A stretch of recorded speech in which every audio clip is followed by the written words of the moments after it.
Let me check that, that's on right I just now, want to right? make sure he's not hearing me from your laptop and he's hearing me from that speaker. Can you guys, Rob, hey, Mr. Woods, can you hear us? Yeah, I can hear you. Okay, so I'm talking through the mic, you can hear me with no problems, right? Hey, everybody except for Ken Pacheco. You can never hear him. Let's say that for later. Here you go, sir. Can we put him on mute? That's all right. I'm always for busting on you, Ken. Yeah.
Thank you.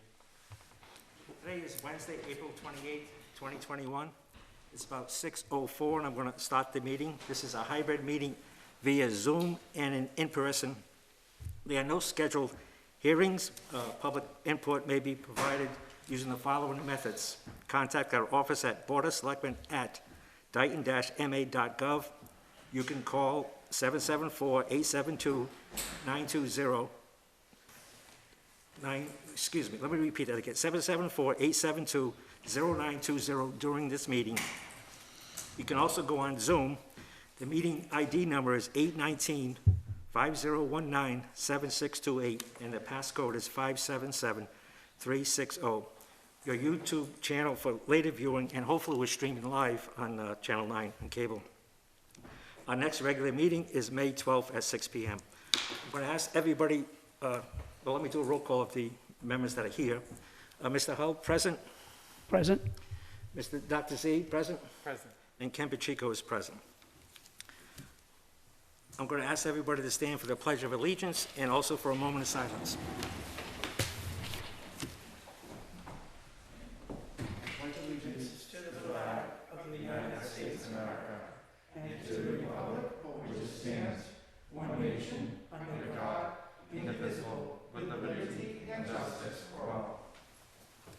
Please remain standing. I'm asking for a moment of silence for the following people. Ray Levesque, Jose Almeida of North Dayton. He was married for 62 years to Lubelia and had one daughter. David Pillings, born in Dayton, graduated from the Dayton High School and had one, and was also a volunteer firefighter in Dayton. And James Sine. He was married to Paula Watson for 39 years, and he was our Dayton plumbing inspector. As always, we give our sympathy to the families and friends. Thank you.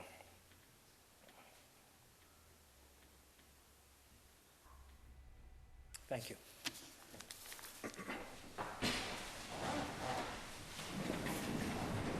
So we have some scheduled appointments. The first one is Ethan Payfo. It's regarding a Eagle Scout project. It's the barn owl nest boxes. And could Ms. Payfo and Ethan, please? You're gonna let Ethan do it all? Go. So, before I start, I would just like to say I have a book of photos and documentation for my project, if anyone would like to look through it. And to start, thank you for having me here tonight. It is an honor. It is an honor. The topic of my presentation is an Eagle Scout project I planned and carried out with a team of volunteers. We made, assembled, varnished, and hung up owl boxes in the Broad Cove Conservation Area. During the course of a few weekends, we planned, cut, built, varnished, and hung 15 owl boxes, 4 of which went to other members of other communities. Altogether, we had 17 members, including me, 3 registered BSA youth, 1 other youth, 3 registered BSA adult leaders, and 8 other adults.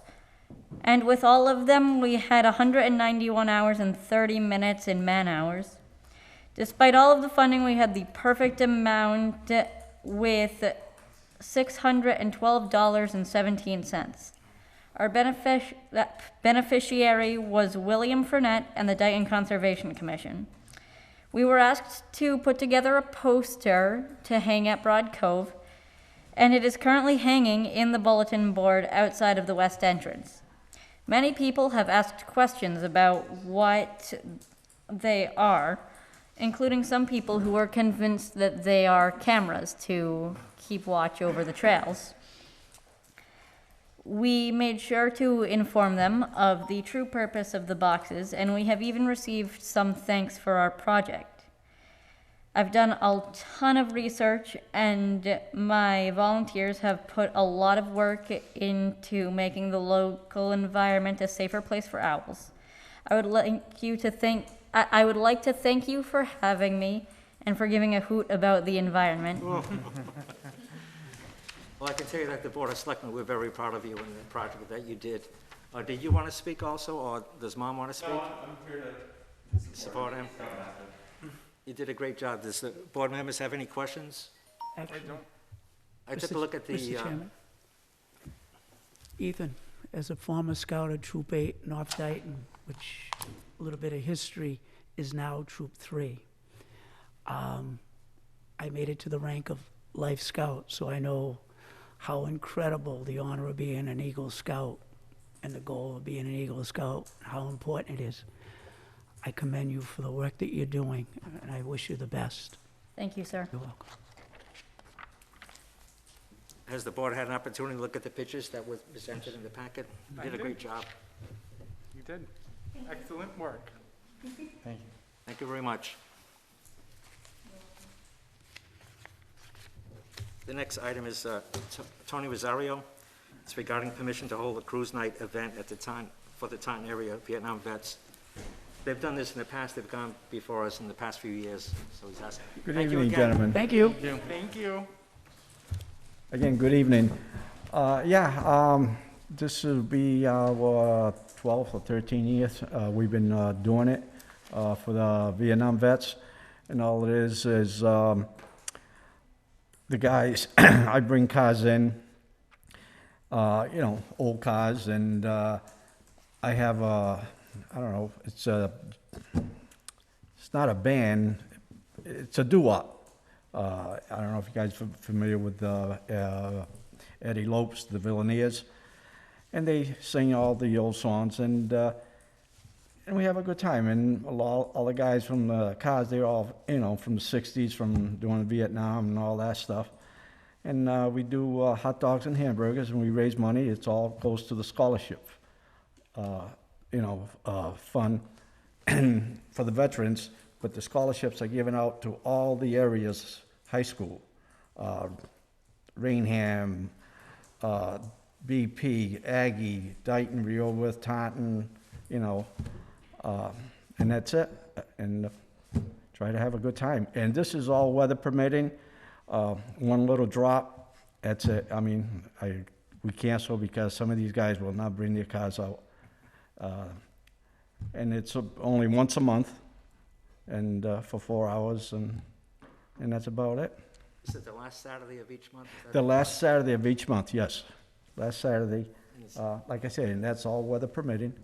As far as I know, I got all my paperwork in, the insurance and everything, so. I've attended in the past, and it's a great event. That Yeah. group, that band you're talking about plays music from my generation, not Dr. Z's, but my generation. Yeah. He may have heard his parents play some of that music, but he hasn't heard it. But it is a great time. It is, we get a lot of people, and, you know, and actually everybody's over 60, and, you know, they dance over there, and that's it, you know. We have a good time, and, you know, we keep the place clean and all that. So there was no kids, no squeaking, and well, I don't know about that. Maybe one guy might spin the wheels, but other than that, no, it's all in fun. It's all to raise money for the scholarships, and that's all we do. And you don't have to dance, you can sit there, just listen to Oh, music, yeah, which is what my definitely, wife definitely, and I usually do. definitely. Yeah, But you've been there, and It it's is a good time. It's a good Like time. I said, for three to 4 hours, and Yeah. that's it, you know. And the old cars are just great, and Yeah, the I people who mean- bring the cars there, they stand by their cars, and you can ask them all the questions you want about the old Yeah. cars, and You know, it brings back memories, you Yes. know, on some of those old cars. yes. You know, It's- so I got two, so, Oh. and that's it. Does the board have any questions? No, I I don't. don't have any questions. Did you have any questions? I'm sorry. Well, actually, I'm delighted to see that this is going to be restarting. The I what? think I am delighted to see that this is going to be restarting. Yes. I think we're starting to turn the corner Yes. with the pandemic, I- and this is an awesome way to, Yeah, I just watching the news, and that they're saying by the end of this month, coming May, everything more or less is gonna be back to normal. I mean, even Six Flags will open up, Hey, Yeah, just so- in time for the summer. so. So that's it, you know. I was just gonna make a comment. Okay.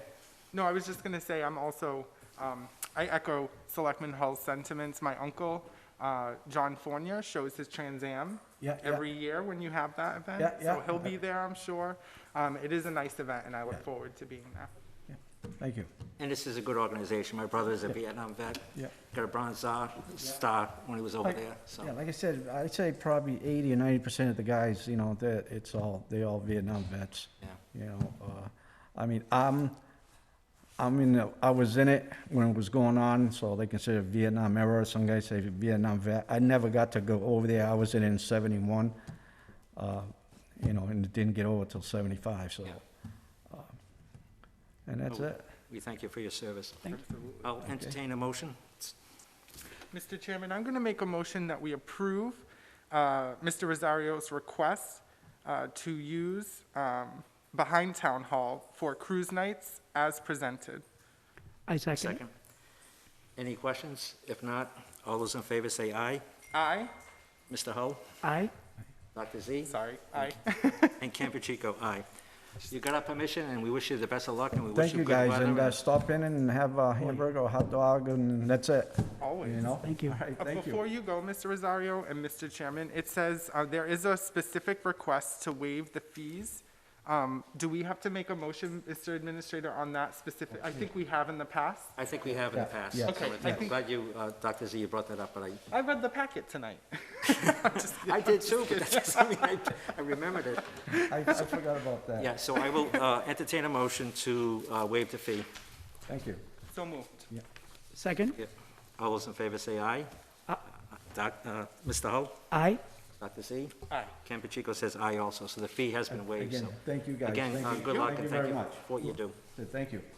Have a good night. No. So the next, we have a lot of stuff on the agenda tonight, so I'm going to move right along. The next item is COVID-19 update. Our health agent was not able to attend tonight, but I do have some information to present to the public. We have a new vaccine site. It's opening on May 1st in Taunton. Dayton residents are invited to make an appointment to get a vaccine at the new mass vaccination site opening at the Holiday Inn at 700 Miles Standish Boulevard in Taunton. Appointments are made on Tuesdays and Saturdays, and there's a direct link to set up the appointment for your vaccine. It's going to be on a social media website, and it's also going to be on a regular website. And we're looking forward to working with you and getting all of our residents safely vaccinated.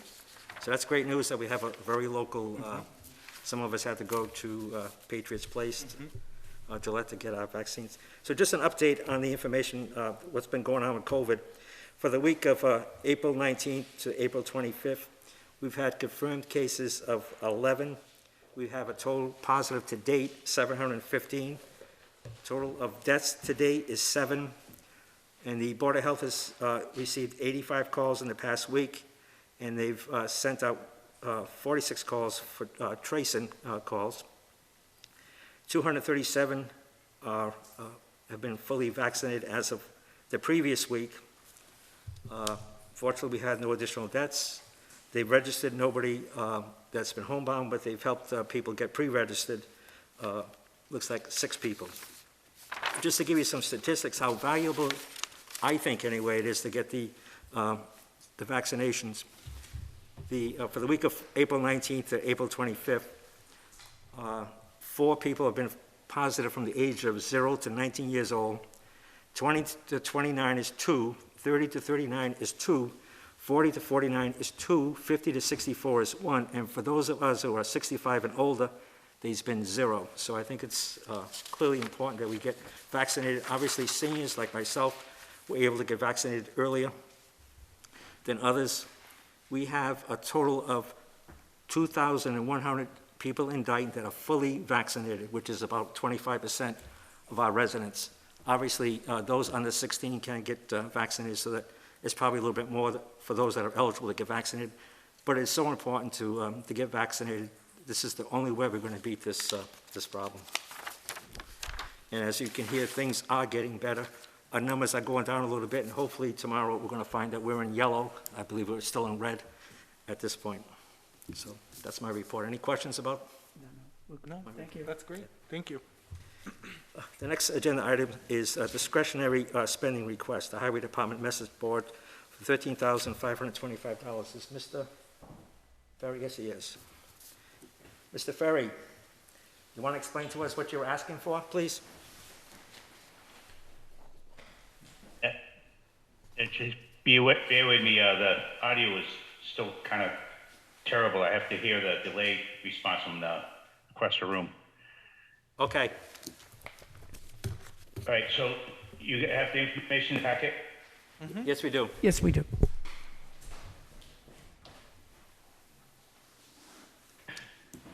Nope, lost the video. Okay. We can't see you anymore, Mr. Ferry. He said he lost the video. I know. Here we go. All right, so yes, working with the Board of Health last year and also that emergency response committee we have, the discussion came up several times about more message boards in our town to get the word out for different reasons.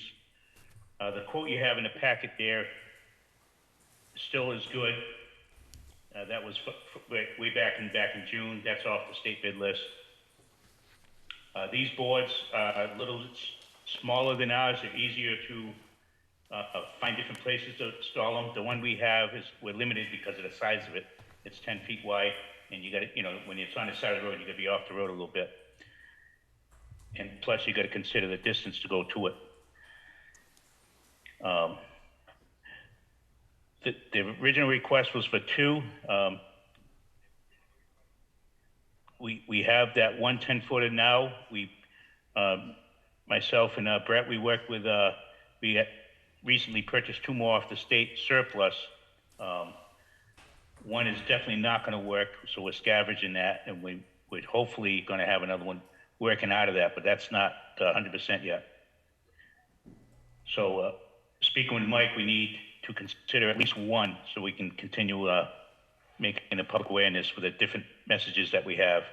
Currently, I have messages to go out from the Board of Health all the way through June, and I have to continue moving it around. So additional boards would greatly get the word out, and I wouldn't have to be moving it around as much. So is the total cost $13,525? That is the cost per unit? Are we talking one unit or? Yes, $13,525 per one unit. So if we did two, the cost would be just over $27,000, I believe. So like we have reached out, actually, the town accountant did reach out to A&F, to the CARES team. And this expense is reimbursable through the CARES program. So I'm just really, I don't want to open up a floodgate saying this, but I did have a discussion with A&F earlier this week. And so our total allotment available to Dayton is right around $700,000. And we've been reimbursed to date for about just over $100,000 in expenses. And we've got more monies to Yes, we request do. to submit that overtime and stuff like that. Yes, we do, Mr. Chairman. So is there a recommendation that we buy two? Because the CARES Act will, So yes, I would recommend we actually buy two at this point. The message boards, in terms of getting information out to the community, it's actually, with all the social media and everything else, it's actually very good to hear that people are still relying on the tried and true ways of getting information out. And the message boards, especially with the homebound vaccinations, have had an amazing impact. So I'd recommend two. Mr. Hull, you have any questions? Mr. Chairman, Mr. Mullen, I just want to emphasize the point that the money that we will be spending will be reimbursed by the CARES Act. Is that correct? Yes, it is, Mr. Hull. Okay, thank But you. not 100%. It's only 25%. Those are FEMA costs. Those are FEMA, but the CARES Act funding, that is through the state allotment. And those reimburse at 100% of the costs. Okay. Okay, thank you. I thought CARES only did 25% and FEMA did the other 75 for things like personnel expenses and things like that related to the pandemic. That's how it was at the beginning, but it's actually since morphed based on, so with the last federal administration, what was being funded by FEMA, the state has actually picked up, actually much more of those expenses. Am I correct? Town accountant Laviolette? That's correct. So initially FEMA was going to reimburse us for eligible costs up to 75% of the cost. CARES would reimburse the additional 25%, leaving the town whole that way. However, the rules have changed, and anything that FEMA won't reimburse us for, CARES will pick up the full 100% of the cost. Beautiful. Thank you. Thank you. Thank you. You're welcome. So Dr. Z, you're correct. The last time we dealt with the CARES Act, I think it was in December. It was at 75-25. Yeah, we haven't had a request in a while. We Oh, haven't. that's good news. So the total would be, if I'm correct, $27,050 even for two Correct. units. Okay, and that should be the motion, correct? Yes. Yes, Dr. Z, thank you. I'll entertain a I motion. do have a question. You do have a question, yes? Yes. It might be directed to Mike or Chris. Obviously, this need is for the Board of Health. That's the biggest need right now. I imagine any paperwork we want to use Board of Health to make sure that reimbursements happen correctly. Yeah. But it makes sense to go on my inventory and register it, because these have to be registered as trailers Yes. through our department. So I don't know how to handle that. Maybe you guys can weigh in on that. This raises another question for me. Tom, I don't think it'll really matter, who we, whatever makes it easiest to register those vehicles. Clearly the town of Dayton is taking ownership of those trailers, so I don't think it really matters. Right, so maybe just word it the town of Dayton rather than the highway department. Exactly, Yes. exactly. Okay, thank you. Did you have another question? Yes, and I apologize, I should have asked this first. Where are we gonna store these units? I know we have space issues, that's why we still utilize the old police station. So when these items aren't in use, where will they be stored? At the transfer station. So there's adequate space for them? Yes, they don't need to go inside, they can be outside. Oh, okay, perfect. I will No entertain a further motion then. Mr. Chairman, I will make a motion that we approve the discretionary spending request for a total of $27,050 even for 2 message boards to be purchased from ATS Equipment out of Rehoboth, Massachusetts, as presented. Is there a second? Second? Any further discussion? If not, all those in favor say aye. Selectman Hull? Aye. Selectman Sokрафis? Aye. And Campuchico's aye also. The next item on the discretionary spending request is from the Board of Selectmen, the Abraham Group spreadsheet review, $2,500. And I would ask the town administrator to let the board know what this is about. Thank you, Mr. Ferry. Sorry, I tried to get it in. So thank you, Ms. Oh, sorry, Tom always has something to say. Tom, No, do you have you just anything to add? said Okay. No, just thank you and have a good night. I don't think there's anything else from me here. Thank you, sir. Thank Good you. night, thank you. So, thank you, Mr. Chairman. We have a quote from the Abrahams Group in the amount of $2,500. And this is really basically a fail-safe, for our budget spreadsheet. We're actually 3/4 of the way through our budget process, as you know now.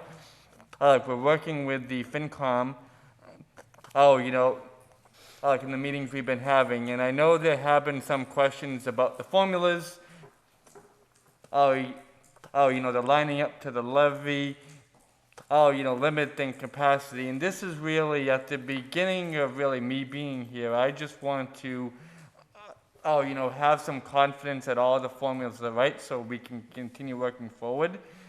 And the Abrahams Group has worked with Dayton in the past, actually. And this is something they do for communities on a regular basis. They go, actually through the spreadsheet, they check the formulas, and make sure that all the tabs, and we, actually, our budget consists of 76, actually departmental tabs, and they're making sure it all reconciles to the bottom line. So, again, it's relatively short money for something that can have a major impact on the finances, and it just, it's good to do periodically, but where things are in transition, I thought it would actually be really helpful to the process going forward. Thank you. Does the board have any questions? I guess my only question is, it seemed like after you did the budget sort of recap with Town Accountant Laviolette at the last FinCom meeting on Tuesday at the beginning, they were satisfied. So I guess my question is, do we still think this is necessary? Yes. An initial look by the Abrahams Group, we talked about with the FinCom last night, making sure the document was cleaned up. And in a very cursory look that the Abrahams Group has already done for the spreadsheet, actually they have identified a few non-substantial items that should be actually cleaned up. They're not substantial. However, they do very, very minimally impact the bottom line, so we want to make sure those are cleaned up as we move forward. So, yes, I do believe it's still helpful going forward. Selectman Hull, do you have any questions? No, I don't. I don't have any questions. No, thank you. I'll entertain a motion. Mr. Chairman, I will make a motion that we approve the request as presented in the total of bear with me just a moment, $2,500 to the Abrams Group for the, I don't know what to call it, consulting services? Yeah, Okay. consulting for spreadsheet review. For spreadsheet review, thank you. To a second. I second. Any further discussion? If not, all those in favor say aye. Selectman Hull? Aye. Dr. Z? Aye. And Campuchico says aye. Opposed? Abstentions? No abstention. Thank you. Public input. Do we have any emails or any chat? No emails. Is there anybody in the public on Zoom that wishes to speak now? Looks like that's a no. We will have public input again later in the meeting. Mr. Chairman, may I make a suggestion? Do you mind, will you entertain motions to move out of order for the item 9A, old business, that's relevant to the town clerk's office? I was kind of not going to skip around, but Oh, okay. I do All right. understand, well, as you know, how difficult it is. If you're able to look at the information and It is I'm not going to move difficult. to it, I appreciate it. So I'll entertain a motion then. I will make a motion that we move item 9A, and only 9A, out of order as we speak.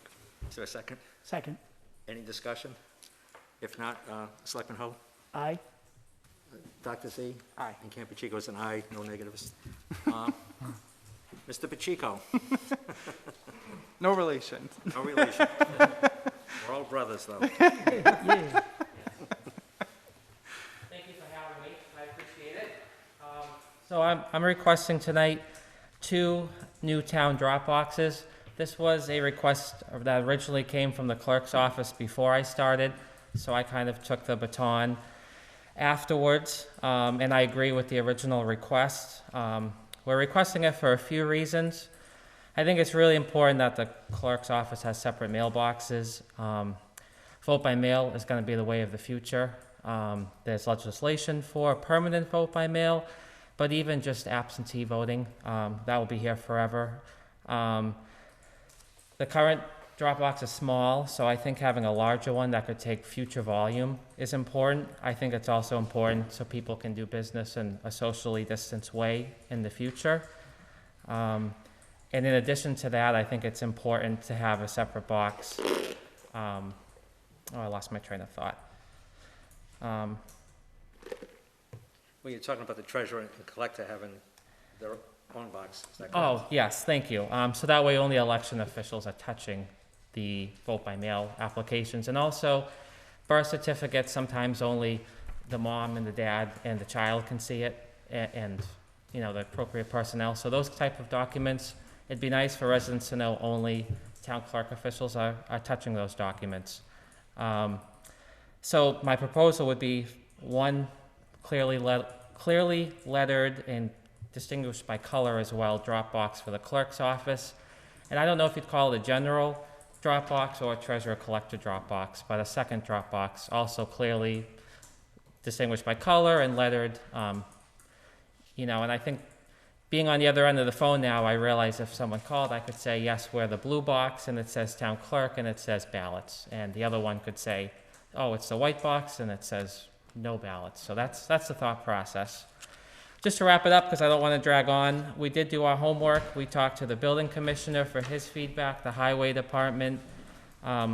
We met with the town administrator, Michael Mullen, and Jim and the ADA.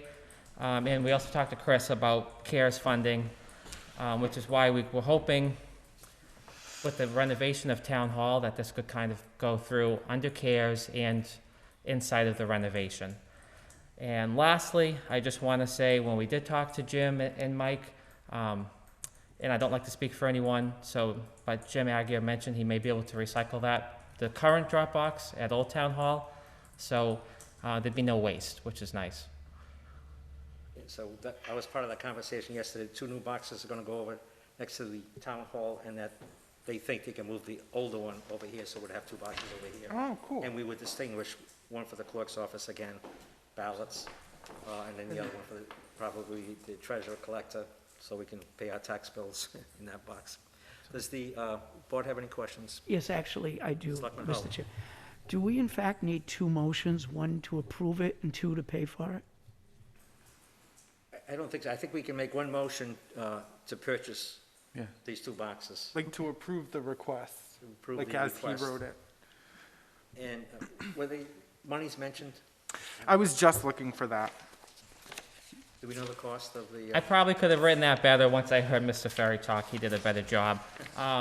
You know, I gave $60? a price for each box, but it doesn't include shipping, so there's gonna be a freight charge. Okay, And I'm not sure, because the town, I'm sure, has an account with Granger, if that price may be cheaper. So maybe, if it's possible to do a not-to-exceed price, I'm not sure if that's possible. Yes, I would prefer that then. and so we need two, correct? We need to actually purchase two? We're going, Two new ones. he's asking to purchase two, Okay. and if we're in agreement, then we should purchase the two. And I like the different colors too, that, Yes. after a while, people get used to which one to pay their taxes and which one to put the ballot or something else in. Absolutely. Mr. Chairman, I have a question. Yes, please. I just actually want to stress the point. So these will be reimbursable by the CARES Act, is that correct? That's my understanding. I'm not sure if Chris is still here, but that was in the packet, and I did run it by him. It's been a little while now. That is correct. Thank you. So I will entertain a motion. I'm gonna try my best, and I will revise it if someone needs me to. Mr. Chairman, I make a motion that we approve the town clerk's request to purchase the two new courier boxes in blue from Granger as presented, not to exceed, for a total, not to exceed $2,000. The color, I guess One was blue, and I said one for sorry. one. One is I'm white. sorry. Karen, excuse me, that's so bad. Mrs. Brady, do you mind striking the color from the motion, please? Thank you. is there a second? Second? Any further discussion? My only question is, Yes, Mr. Chairman, Yes. Mr. Chairman, Yes, Mrs. Goulart. I'm having trouble hearing you. Can you hear me? I Yep. can hear you. Oh, yes. I can hear you. Who can't you hear, Selectman Goulart? Is it me? Who can't you hear? I can't hear her now. Yeah, I can't hear either. Can't hear her now. Nancy, you muted yourself. You're muted, Nancy. There you go. Hi, Nancy. Can you hear me now? Yes, okay. So, Thank you, Dave. I had a conversation with Mary Hathaway today. She expects to be heading home tomorrow. Strictly from a management standpoint, somebody on the outside looking in, and knowing what has gone on in the past, my first concern is Mary Hathaway has not been involved with any discussions about a box. She didn't know there were two boxes on the list.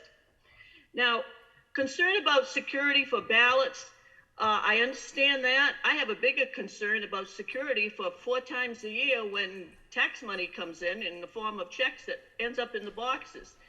We have one mailbox at the post office. Mary has the key to that. So again, when ballots come in to the post office, Mary's in charge of picking up everything. And I know when it's election time, the post office would notify the former town clerk, hey, some more ballots came in, and a special trip would be made down there. You're gonna put in 2 boxes, it is not gonna keep the mail segregated and separated. Because first of all, people are gonna probably drop it in whatever box, because they're gonna look at it, because they've already been trained to drop it in one box.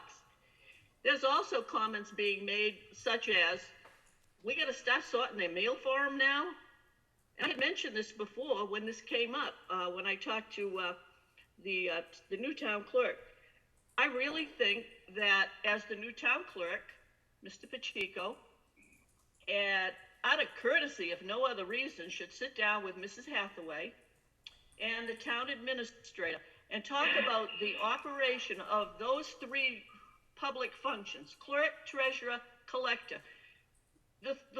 My impression was when they were going to be provided additional office space, it was going to do just that, provide office space. We weren't trying to segregate duties, but the question would be, when they were all crowded together, on a Wednesday night, either the clerk came in or the treasurer collector came in. So how is coverage going to be provided? If in fact the town clerk's office, let's say one person's on vacation and another one's out sick, who's going to provide those services? Are you going to go back to the way it was? I think this all needs to be discussed so that the public understands Mrs. Goulart, what's going to happen. you're off subject right now. Right now, we're talking about these boxes. So I would like to continue with that. So has Mrs. Hathaway been aware of the purchase? I have talked to Mrs. Hathaway about it, yes, and also at that meeting, we did tell her she could listen into it further, Yes. which she didn't do, so she knows what's going on. She knew about it with Pam when she submitted it, I've talked to her about it. And I would like to briefly just talk about one of Mrs. Goulart's points, if I can. If someone drops it off to town hall, they're trying to bypass the post office because they want to just make sure it's getting where it's intended. Post office is a little slow lately, also, just really quickly, they need to be labeled in a way that says ballots and no ballots, and either general or treasurer collector and clerk. And that's my only comments on that. Thank you. And I did just want to stress, I would assume, given the, and this, it doesn't really involve Town Clerk Pacheco, but I would assume just given the close relationship between the former town clerk and the former treasurer collector, that they probably did, because you had said this had started when Mrs. Medeiros was still the clerk. So I assume that they would have discussed it back then as well. Absolutely. Sure. So we had a second on that motion, right? So I think Selectman second Paul that? has. Second, yes. Is there any further discussion? Actually, I do have a question. Mr. Chairman, would you consider waiting till Mrs. Hathaway returns and putting this on a future agenda? It's my understanding that she's familiar with what's going on about the two boxes. I talked to her shortly before this meeting. She was not aware. She has not met and discussed it with the town clerk. She told me that. I said, Mary, I don't want to create problems for you. I just want to know how you feel. I will ask if a meeting can be set up so that you have a chance to weigh in on it. She says, I didn't know I was getting a box. That's all I'm telling you. I'm just relating the information that I got tonight. That's the only thing I'm bringing up.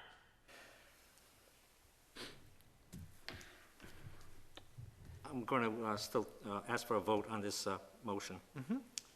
Mr. Yeah, Mr. Mr. Chairman, Hull. I'd like to move the motion.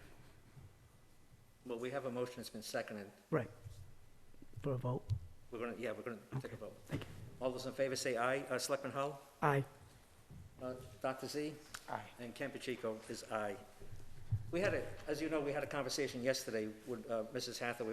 She was on the phone. She's stuck someplace. We talked about all the divisions in the two departments, and I got the impression that she didn't want to necessarily participate in the discussion about the boxes because we went outside the building. So I'm satisfied with this.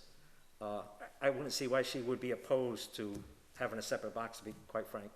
And I agree, it's very important that the ballots be handled by one department. I get it. It's going to take a while. People are going to be putting it in the wrong box, but you're going to label it properly. You and Mrs. Hathaway will come up with how we want these boxes labeled, and I think we're going to be able to avoid a lot of that. So I think it's a great idea, and I'm glad that the CARES Act, as Mr. Hull inquired about, is going to cover this.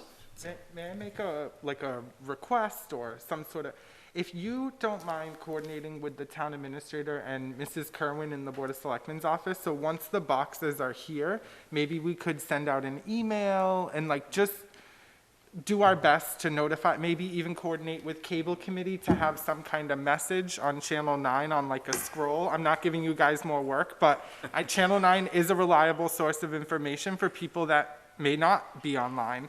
So I think we should do our best to get that message out so we don't have problems with sorting of mail or, we can avoid it the best we can. So I'd be happy to. Great awesome. idea. Thank you. Thank Mr. you. Pacheco? Thank you.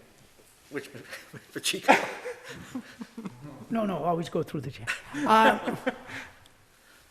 In regards to who will be authorized to have the keys, where Mark is an elected official, how is that determined?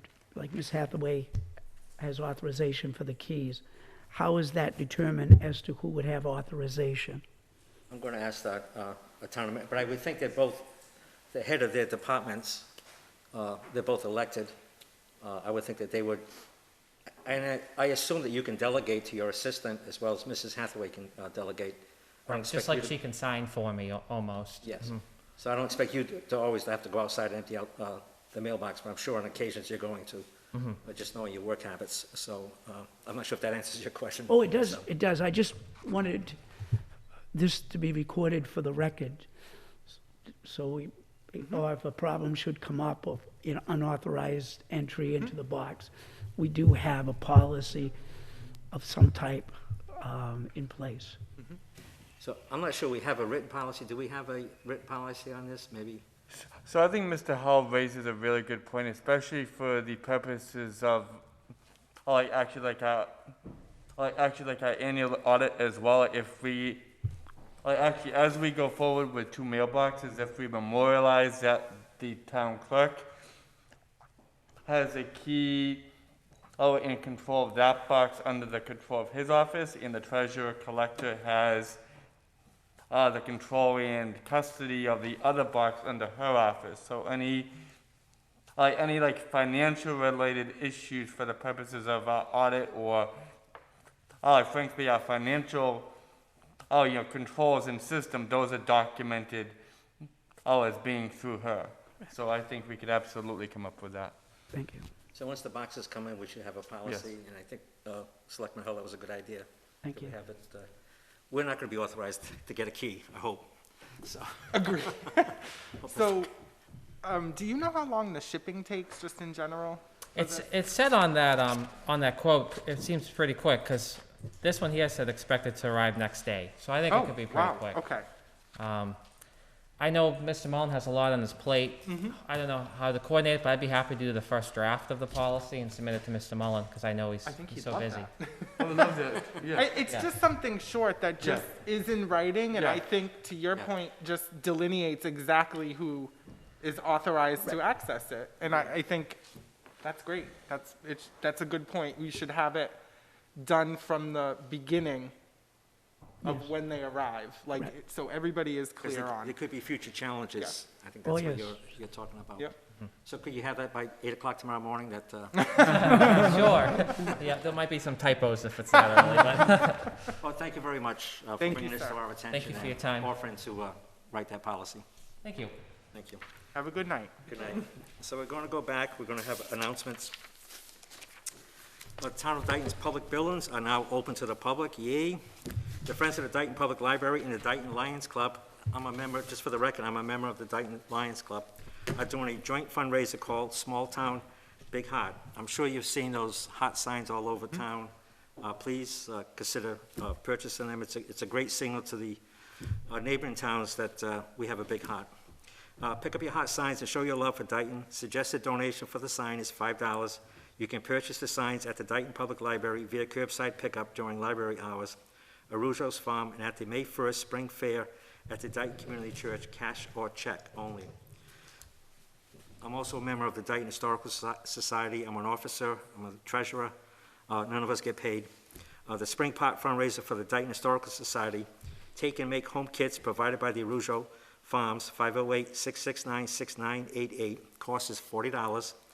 Pre-registration and prepayment is required. Pickup on May 8, 2021, so it's a great Mother's Day gift.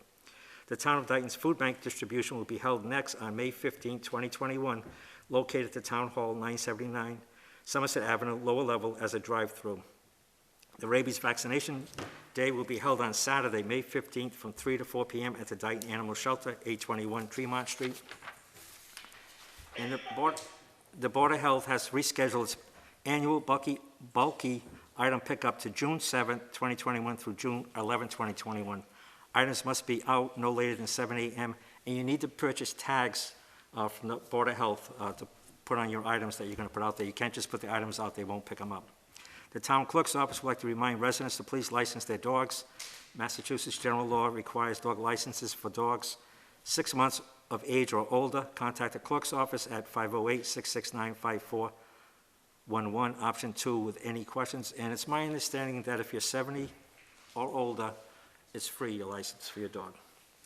The following boards and committees have vacancies: the Bylaw Review Committee, Cemetery Commission, Conservation Commission, Dayton Trails Committee, Finance Committee, Human Rights Committee, Land Use Committee, Superintendent of Pest Control, TIF Review Board, Cable Television Committee, Community Preservation Committee, Development and Industrial Committee, DR School District Facilities Committee, Historical Commission, Industrial and Development Financing Authority, Municipal Building Study Committee, Taxation Aid Committee, and Zoning Board of Appeals. Town Administrator reports. Mr. Mullin. Thank you, Mr. Chairman. The first update is actually on the speed in Center Street in the area of the Aggie School, but also the Somerset Ave intersection. At this point, I have had a conversation with the Chief of Police and the Highway Superintendent as well. What I would recommend, because the 138 portion, especially in the area of the Center Street and Somerset Ave intersection, that is a state road layout. So, like in talking with everyone, the Highway Superintendent, the Police Chief, based on the comments from former Selectman Goulart 2 weeks ago, I do think a letter to MassDOT is appropriate. At this point, and I'd be happy to draft actually such a letter asking them to meet to discuss additional traffic controls in that area, especially with the school. And then based on that, in conversation with the police department, once we actually have those additional controls in place, then the police department can enforce those. So I'd be happy with your blessing and approval to write a letter to MassDOT District 5, asking them for a conversation about how we take those additional steps, and then going from there and work with them forward. So I'm not sure if Mr. Ferry's, it doesn't look like he's on, but if there's any other questions or thoughts, but that's what I'd recommend at this point. Does the board have any questions? No. Do we need a motion for you to write that letter, or you can just write the letter, I would assume, or do we? So yeah, I can write the letter knowing that Yes. everyone's behind it. Thank Yes. you. Thank you. So I believe for the April 1st to 2nd, you will remember we were working on an expression of interest for the Commonwealth's new one-stop grant portal. The first priority would focus on zoning on the 138 corridor, in the County Street area, and then the zoning up along the Route 44 corridor in Dayton as well. The second priority would actually allow us to pursue funding for the replacement of the Muddy Cove. Hold on a second, I'm still learning the lingo. The Muddy Cove, it's not the Street pond. Bridge. Pond Dam. No, the Muddy Pleasant Street Cove, Bridge the over Pleasant Muddy Street Cove. Bridge area. Yeah, Pleasant Street Bridge over Muddy Cove. Muddy Cove, thank you, sorry about that. all right. So that funding would come out of the Small Rural Grant Program. And then the third priority would be a feasibility analysis on the Muddy Cove Pond Dam. So, outlined in the packet, you will see the response from the Executive Office of Housing and Economic Development. They believe that the first two priorities actually fit perfectly into the one-stop grant portal framework.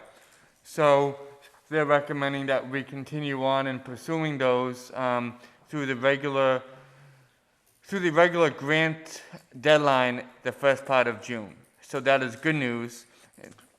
The last priority is more of a Office of Dam Safety / MVP program priority. So when they determined that did not fit within the EOHED one-stop portal framework. So I wanted to provide an update on that and take any questions, but we can actually continue pursuing the first two priorities forward, which is very good news. Both are extremely important. I have a few questions. Yes. You don't mind?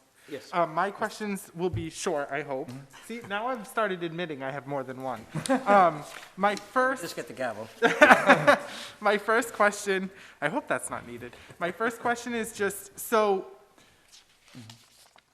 the three projects, or at least the two that look like they are eligible for their certain criteria, Yes. they will have different or the same deadline dates? Because they're two different grants, I assume. The same, because they're still going to be through the one-stop grant portal. Okay, so that's Okay, now I see how they've streamlined everything. Okay, that I don't actually have any more questions that answered everything. Thank I you. was joking, Mr. Practice. I know. Selectman Hull, do you have any questions? No, I don't. I don't have any questions either. Thank you for your report. I do have one more thing, Mr. Chairman, if that's okay. Yep. So the MVP Program Action Grant, you've seen so on the following page in the packet, the MVP, so FY '22 funding round is now open, and it closes on the 7th of May. And I want to, so which is a week and a half in a way, which is I want to have this conversation. I really want to thank the former town administrator, because I was talking with her about this early in the week, because the continuity and the knowledge base there is just incredible. And I was actually discussing with her that I was actually trying to pull this grant, actually all together for next Friday. And she goes, and she asked if I talked to Anna Robertson from Preston O'Neill. So my first response was, who? And she explained who Arnold was, that he's been instrumental in all of our MVP work. So thankfully I had a really good conversation with Mr. Robinson earlier today, and based actually on his recommendation and his knowledge of what the MVP grant, this grant round was really prioritizing. We actually, and we had a conversation with Mr. Cloonan from the Water District last week, we wanted to pursue actually additional water sources through that.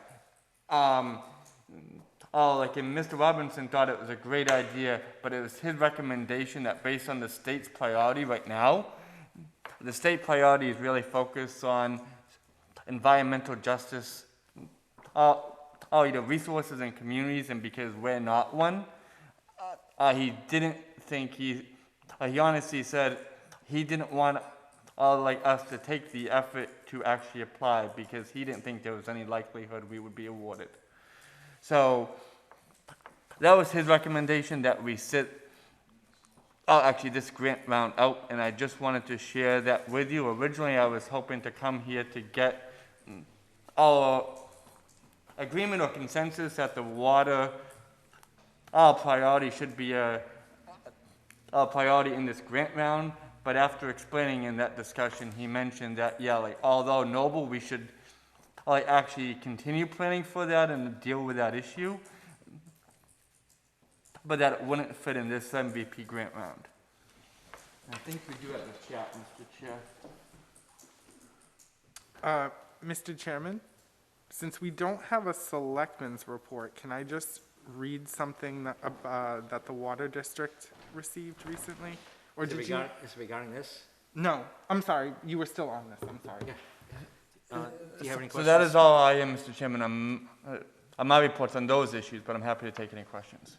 He's the person you spoke to, Arnold. He's very experienced and very knowledgeable. Mrs. Goulart and myself, we had a meeting with him and other members of the town to go over the MVP policy. So if he's advising us not to go through the effort, I think it makes sense. Okay, thank you. So thank you again, Town Administrator. Selectmen's report, Dr. Z, you Oh, want it is on the agenda. I'm sorry. Nope, we would be going out of order. I thought it was, okay. I didn't even see it. My apologies. So I just have a brief report on the Selectmen's report. I met Monday with the ADA coordinator and the chairman of the Historical Commission and the two young ladies that are doing the James Briggs Garden next door. And we discussed different plans and different things that are going to have to happen. They're really motivated. They have a lot on their plate, and the commission, some members of the Commission on Disability who have been delegated to work with them are meeting next Monday to go talk further about their plans and actually get a design. So they're really excited. The kids are excited to go over there. They're going to begin doing some of the work in the fall, and hopefully next spring we'll be able to set the gardens up. It's not a community garden, just for the record. It's going to be whatever vegetables that they grow over there will be for the food bank, as well as Prime Time and Lincoln Village. So it's not like people are going to plant a tomato plant and they're taking the tomatoes home. They're going to weed them and plant, fertilize them and all that kind of good stuff. It'll all be organic. So I think it's just a great program. Is that better, Mr. Woods? He's just I can saying, hear you fine, Brett. okay. I don't know why he can't hear you. I put it closer to you. Yeah. And the second thing is, yesterday, the ADA coordinators, Mr. Pacheco explained, ADA coordinator, Mr. Mullen, myself, and building commissioner met yesterday to go over the renovations and the different things that need to be done over there to make sure that they're ADA compliant. And the ADA coordinator, Jonathan Gale, as well as the building commissioner, will be in contact with each other to make sure everything is being properly done. But it's, they're doing some great renovations next door. I know that that's one of your items that you're working for, and I want to thank you for all the work that they're doing over there. It's really, it's a good plan, once you see what they're planning on doing. Excited. So that's my reports. Any other selectmen's reports? I just wanted to read, it's not really something from the Board of Selectmen, but it is something that I know I was aware of, I know you were, Selectman Hull, and I know our town administrator was directly coordinating with the Water District on it. The Water District posted several days ago on their Facebook page that they were honored to represent Dayton for being selected to receive an SRF loan from the Commonwealth of Massachusetts for the Main Street Water Main Project. As you know, the quality of the road is not the best, to say the least. I'm being generous, and you live on that road, so I'm sure you know better than everyone here. However, the issue has always been that the water infrastructure is aging and needs to be replaced before they would repave the road, or else they were just going to be constantly digging it up every time a water main burst or broke. And so this will be very instrumental in bringing that project to fruition. And they wrote that this loan program is highly sought after, while only a few are selected. Being selected also allows for the possibility for loan forgiveness through federal earmarks, which I know our town administrator was working with Congressman Auchincloss. Every freshman congressman is allowed a certain number of earmarks, and so he solicited them, and they worked with his office on hopefully getting this loan forgiven. And they just thanked, all the commissioners thank everyone and staff for making this possible. So I just wanted to say kudos to the Water District and kudos to our office and your office, Mr. Administrator, for coordinating this. And I think it's still going to take a while, obviously, for everything, but it's getting there. So good work. Thank you. Mr. Chairman, I attended the last Water District meeting, and one of the very positive things that I heard out of that meeting is that they've been coordinating their activities and keeping Mr. Ferry and the DPW in the loop as to what's going on.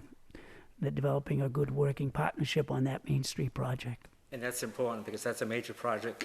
Not important just because you live in that street, but it's a major project. You don't want to, put the road in and then have to put the water lines in. So I'm glad that they're coordinating with each other. So, Yes, they are. and I'm glad that you attended that meeting. That's great. So I skipped a couple of items. When you mentioned Selectmen's report, I went right to it. So we're going to go back to old business. Review, discuss, and act on fiscal year 21 employee vacation time update. And Mr. Mullen, you've provided us with some information? Yeah, Actually, yes, Chris, yes, actually came thank from you, Chris, Mr. yes. Chairman, and the town accountant has been very involved in this as well, so I want to thank you, Mr. Laviolette, for your work on this as well. So the first, actual introduction to this issue I had in Dayton was at the end of February, when I logged on to a meeting and really began understanding the issue here. But I have dealt with the same issue in my prior role as well, based on COVID. And over the past 2 months, we've been monitoring the trends, basically in our maximum liability, and also in the trends of what other cities and towns are doing to deal with the same issue. And thankfully, our liability, if we were to end the fiscal year today, just as an example, and we were to shut down today, hypothetically, we would be responsible for $111,000, and I'm actually almost $112,000, and vacation a carryover if we were to entertain buying people out. And I've thought a lot about this, and everyone has been thinking a lot about this because of COVID, because of the fiscal discipline that we need to have right now as well with our budgets. And what I've seen and what actually other towns are doing, as we know, everyone made adjustments last year based on COVID in terms of buyouts, extending over, carrying over more than what had been allowed through any collective bargaining agreement or non-union personnel agreement prior to COVID. Last year, the town made adjustments, and this year, since, I've basically come on board, we've been entertaining what, and how the town should move forward with our employees in terms of addressing that for this year. So what I'm recommending, and I've talked to union reps from a very limited amount of unions right now that we have in town, but I didn't want to advance any idea or conversation until I brought this up with the board.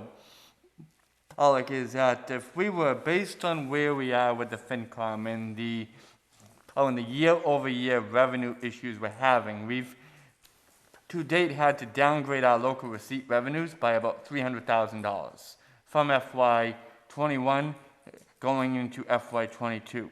So we're heading into FY22 as a town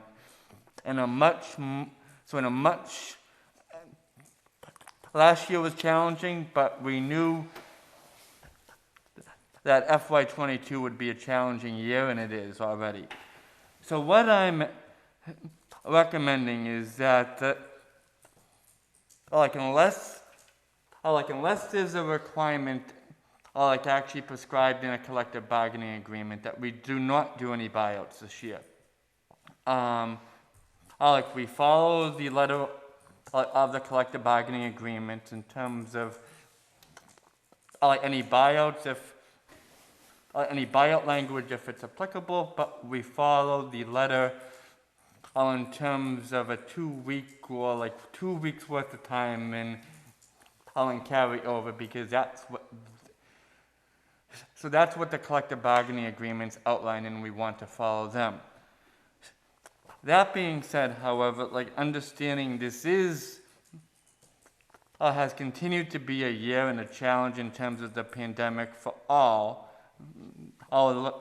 Understanding that we want to try to find a way to work and do right with our employees.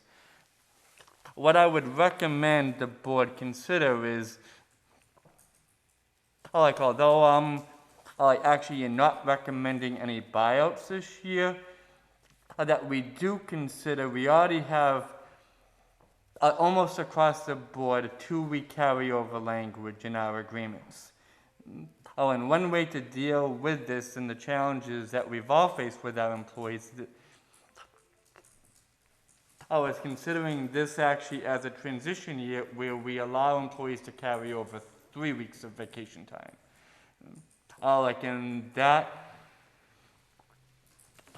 What would actually be carried over and above the 2 weeks would need to be used by a certain date of town, a certain date depending on the needs of actually the department, the highway department, for example. This is their busy time, so maybe we actually extend the use it requirement for the highway department to a date that may be different from the other units because this is their busy time.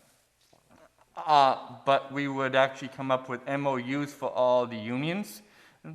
So anything we did to extend anything over and above the standard 2 weeks wouldn't be viewed as a precedent or a past practice. That's what I'm thinking now, but I just wanted to bring it forward to the board, for thoughts and input, and then we could proceed further with an MOU conversation with the unions or something to that extent, but I didn't want to go too far down the road without actually bringing it forward. So my question is, why would we put a time limit on when they got to use the time? So I think it should be used in the next fiscal year. Yes. But why would we say you got to do it by December 31st or March Is there a March 31st? Yes, there is, March 31st. Yep. I mean, because that way, no department's gonna be short of people. Yep. And we're talking,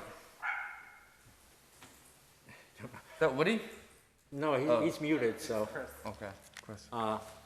And they will use that extra time that we're giving them. We're allowing them to carry over. Yes. They would have to use that the next fiscal year, but the board has any questions? That would be my concern. Why would we limit it to a set date, just that fiscal year? So then, So as long as it's used in FY '22, we're good. Yeah, in the fiscal year, yes. Yep, okay. My thought is, before I even have an opinion on it, I really think you need to talk to all the department heads, because I think staffing will be a nightmare. Yes. If you allow that. I definitely don't support the MOU thing. That's definitely a nightmare. I have spoke to selectmen and town administrators in other towns. Do you know what they're doing for their employees, and even what they did last year? They didn't do anything. I agree. They fell back on the CBA. We were very generous. So this year, my thought is, not hearing anything from the department heads yet, I'm likely just to say, follow the CBA. I think we've been very gracious. I don't think anyone can say we weren't fair or went above and beyond last fiscal year. So those are my thoughts.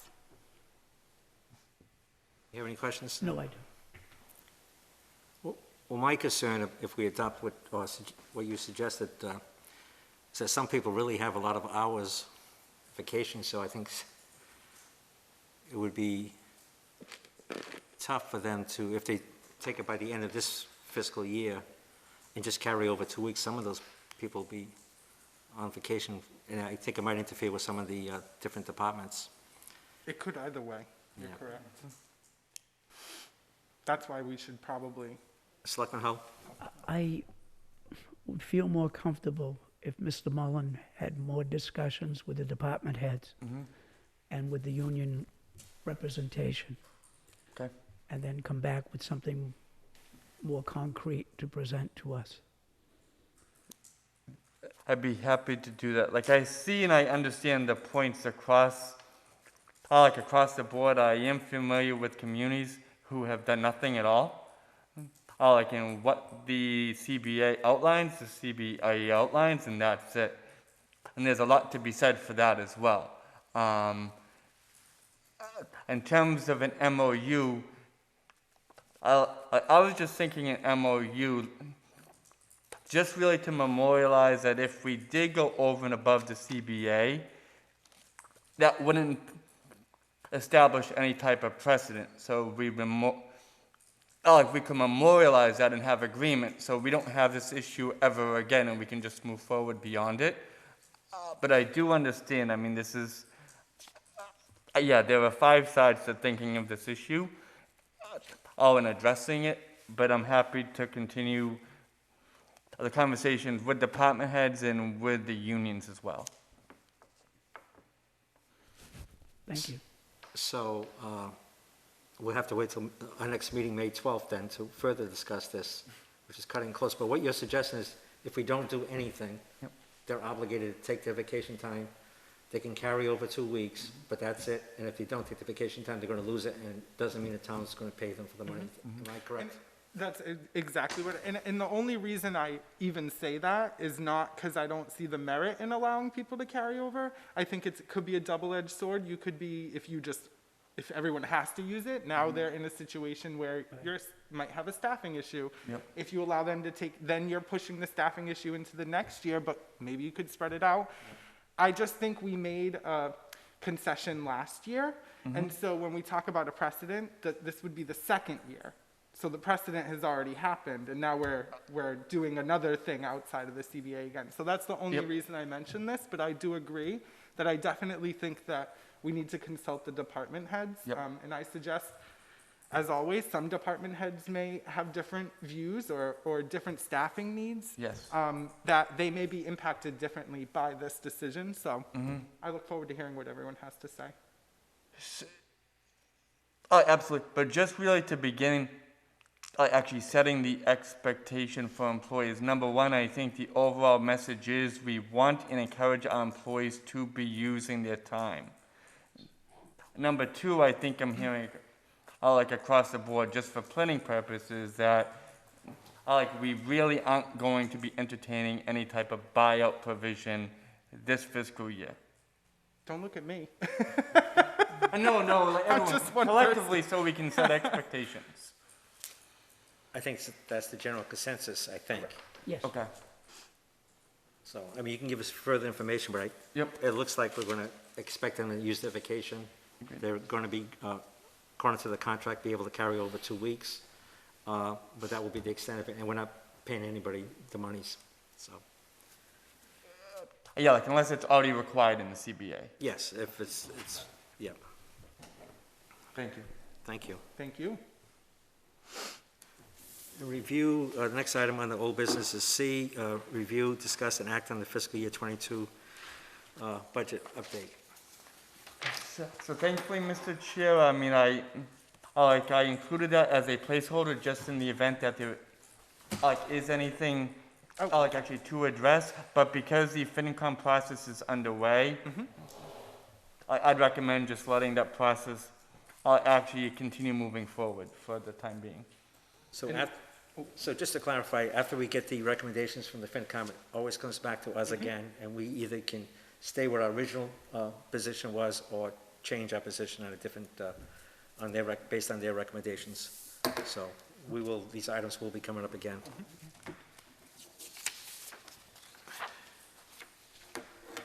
New business. Can I ask you one question about that before we move on? Is that the question you want to ask? It's about that, what you just said about that. I'm sorry. Before we move on. Yes. So we don't plan as a board to take any votes at tomorrow's meeting. We're gonna hold it for, if we change our mind on something, we'll wait till May 12th at our meeting? Okay. Yes, but we are we not having a meeting tomorrow, Board of Selectmen's meeting earlier? We talked about that? Yes, it's 6 o'clock. The agenda has been set. Did Ms. Cohen send anything out? I didn't see it as of maybe 4:30, 5 o'clock. Yeah. But there is an item or two that we're going to be voting on before the FinCom, and it's going to be... Yes, I apologize for that. And- Yes, a 6 o'clock meeting before the FinCom At 6:30 6:30. meeting. Oh, okay. And we're going to be here, right? Here, yes, so. Are they gonna be here as well? I think most of them, but I thought one of them said that they would not be able Yeah. to, they'll do Zoom, I think, Okay. maybe. Yes. Thank you, sir. So 6 o'clock tomorrow. Okay, thank you. New business. Mr. Mullen received a letter. Dear Michael, I am writing to formally notify you of my resignation from my position as town accountant for the town of Dayton. I was recently offered a new opportunity with the town of Rainham and have decided to take their offer. My nearly 2 years in the town of Dayton has been some of the best of my life. I will miss my job and the incredible people I have had the pleasure of working with throughout my tenure. I cannot thank you, the entire staff, the Board of Selectmen, and the Finance Committee enough for all of the opportunities and experiences that you have provided me during my time with the town.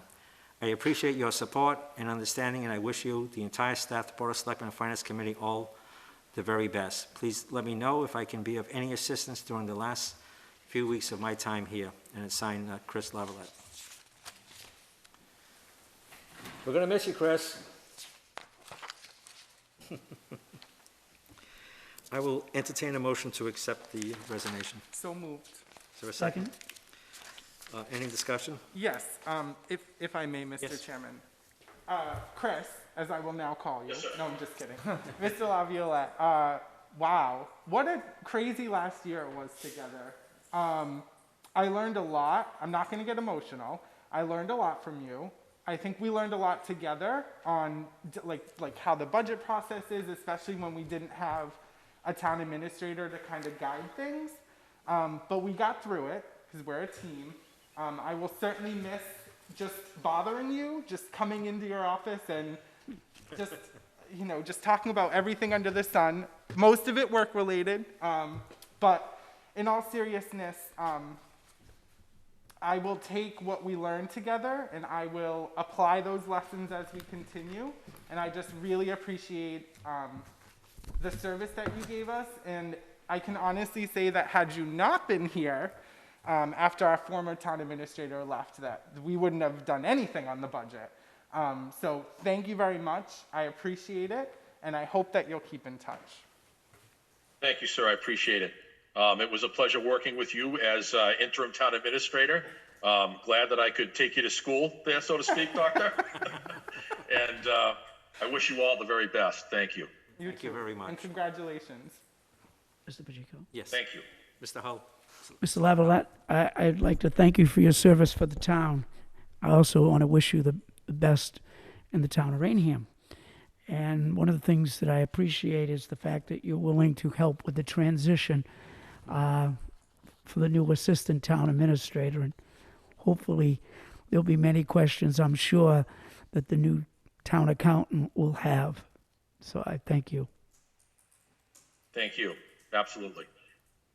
So did we already make a motion, I thought? And Yep, it was in a seconded? Yes. All those in favor say aye. Selectman Hull? Aye. Selectman Segravas? Aye. And Campuchico says aye. With regret. Thank you, sir. Thank you. Thank you. Thank you.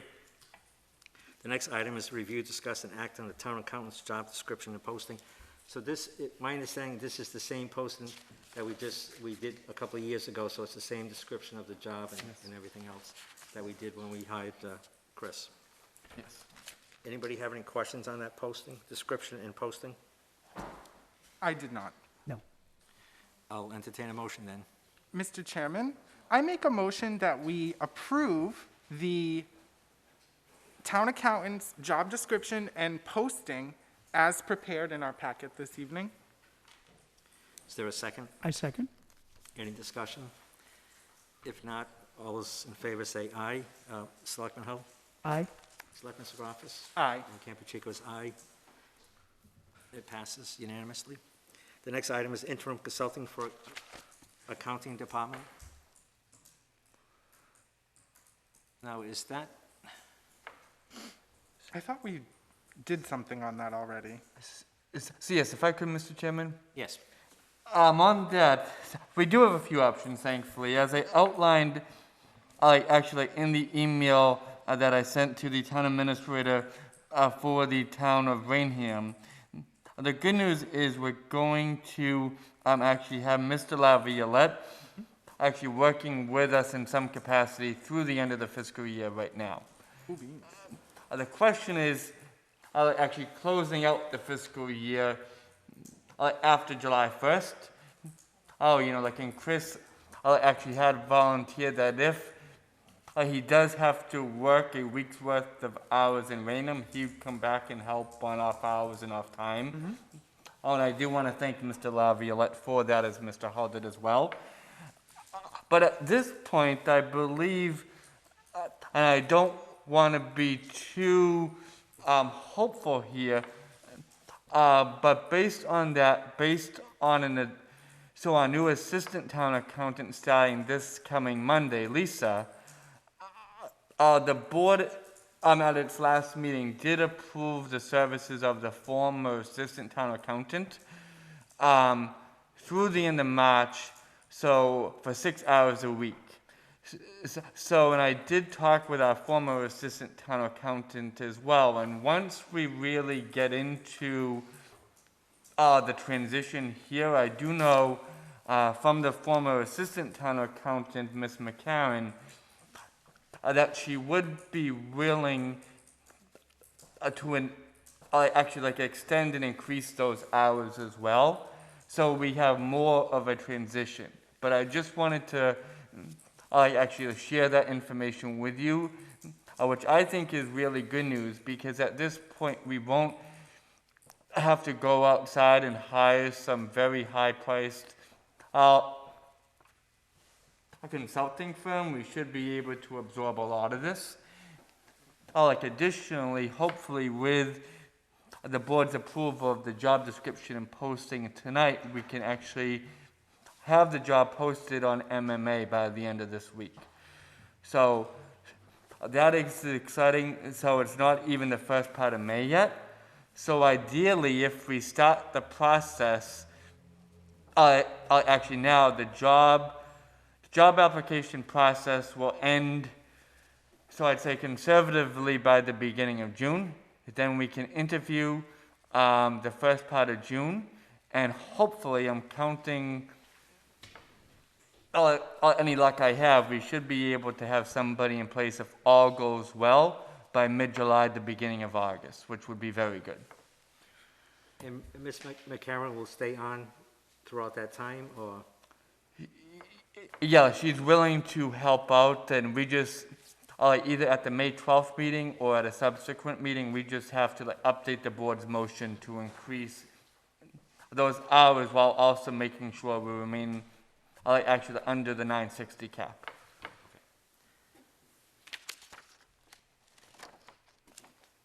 So we don't have to vote on this? No, I just wanted to provide an update that we do have a plan. So if all goes according to that plan, we should be in pretty good shape. Are there any questions? I don't. Do you have any? The only question I have has to do with the amount of money that position is going to pay. Is there already a negotiated salary range? That's a very good question. Mr. Hall, there is, based on the current town accountant's contract, there is a figure, actually already in the budget, that is based on the contractual terms of the current town accountant's employment contract.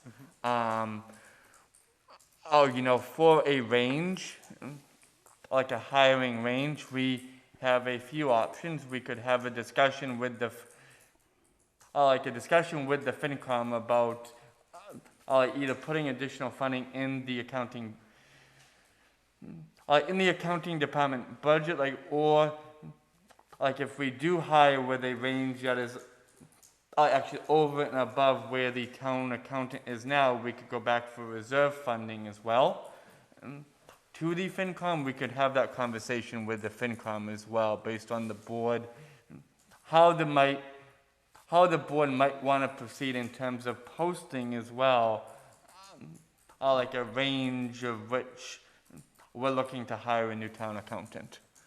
You can also pay the next individual based on their experience. It's similar to, I know it's elected versus appointed, but similar to when Mrs. Medeiros retired as town clerk and Mr. Pacheco was appointed the new town clerk. He had less experience, so clearly the decision from the board was not to pay. So if we were to end up really liking a candidate and hiring them, but they were not, didn't have, the degree of experience that Mr. Laviolette had, for example, then we could offer them less than. So there's probably an appropriate range to answer your question, but I think there is some flexibility, and we can make it the salary commensurate with whatever criteria we want to emphasize in terms of strengths for that particular candidate.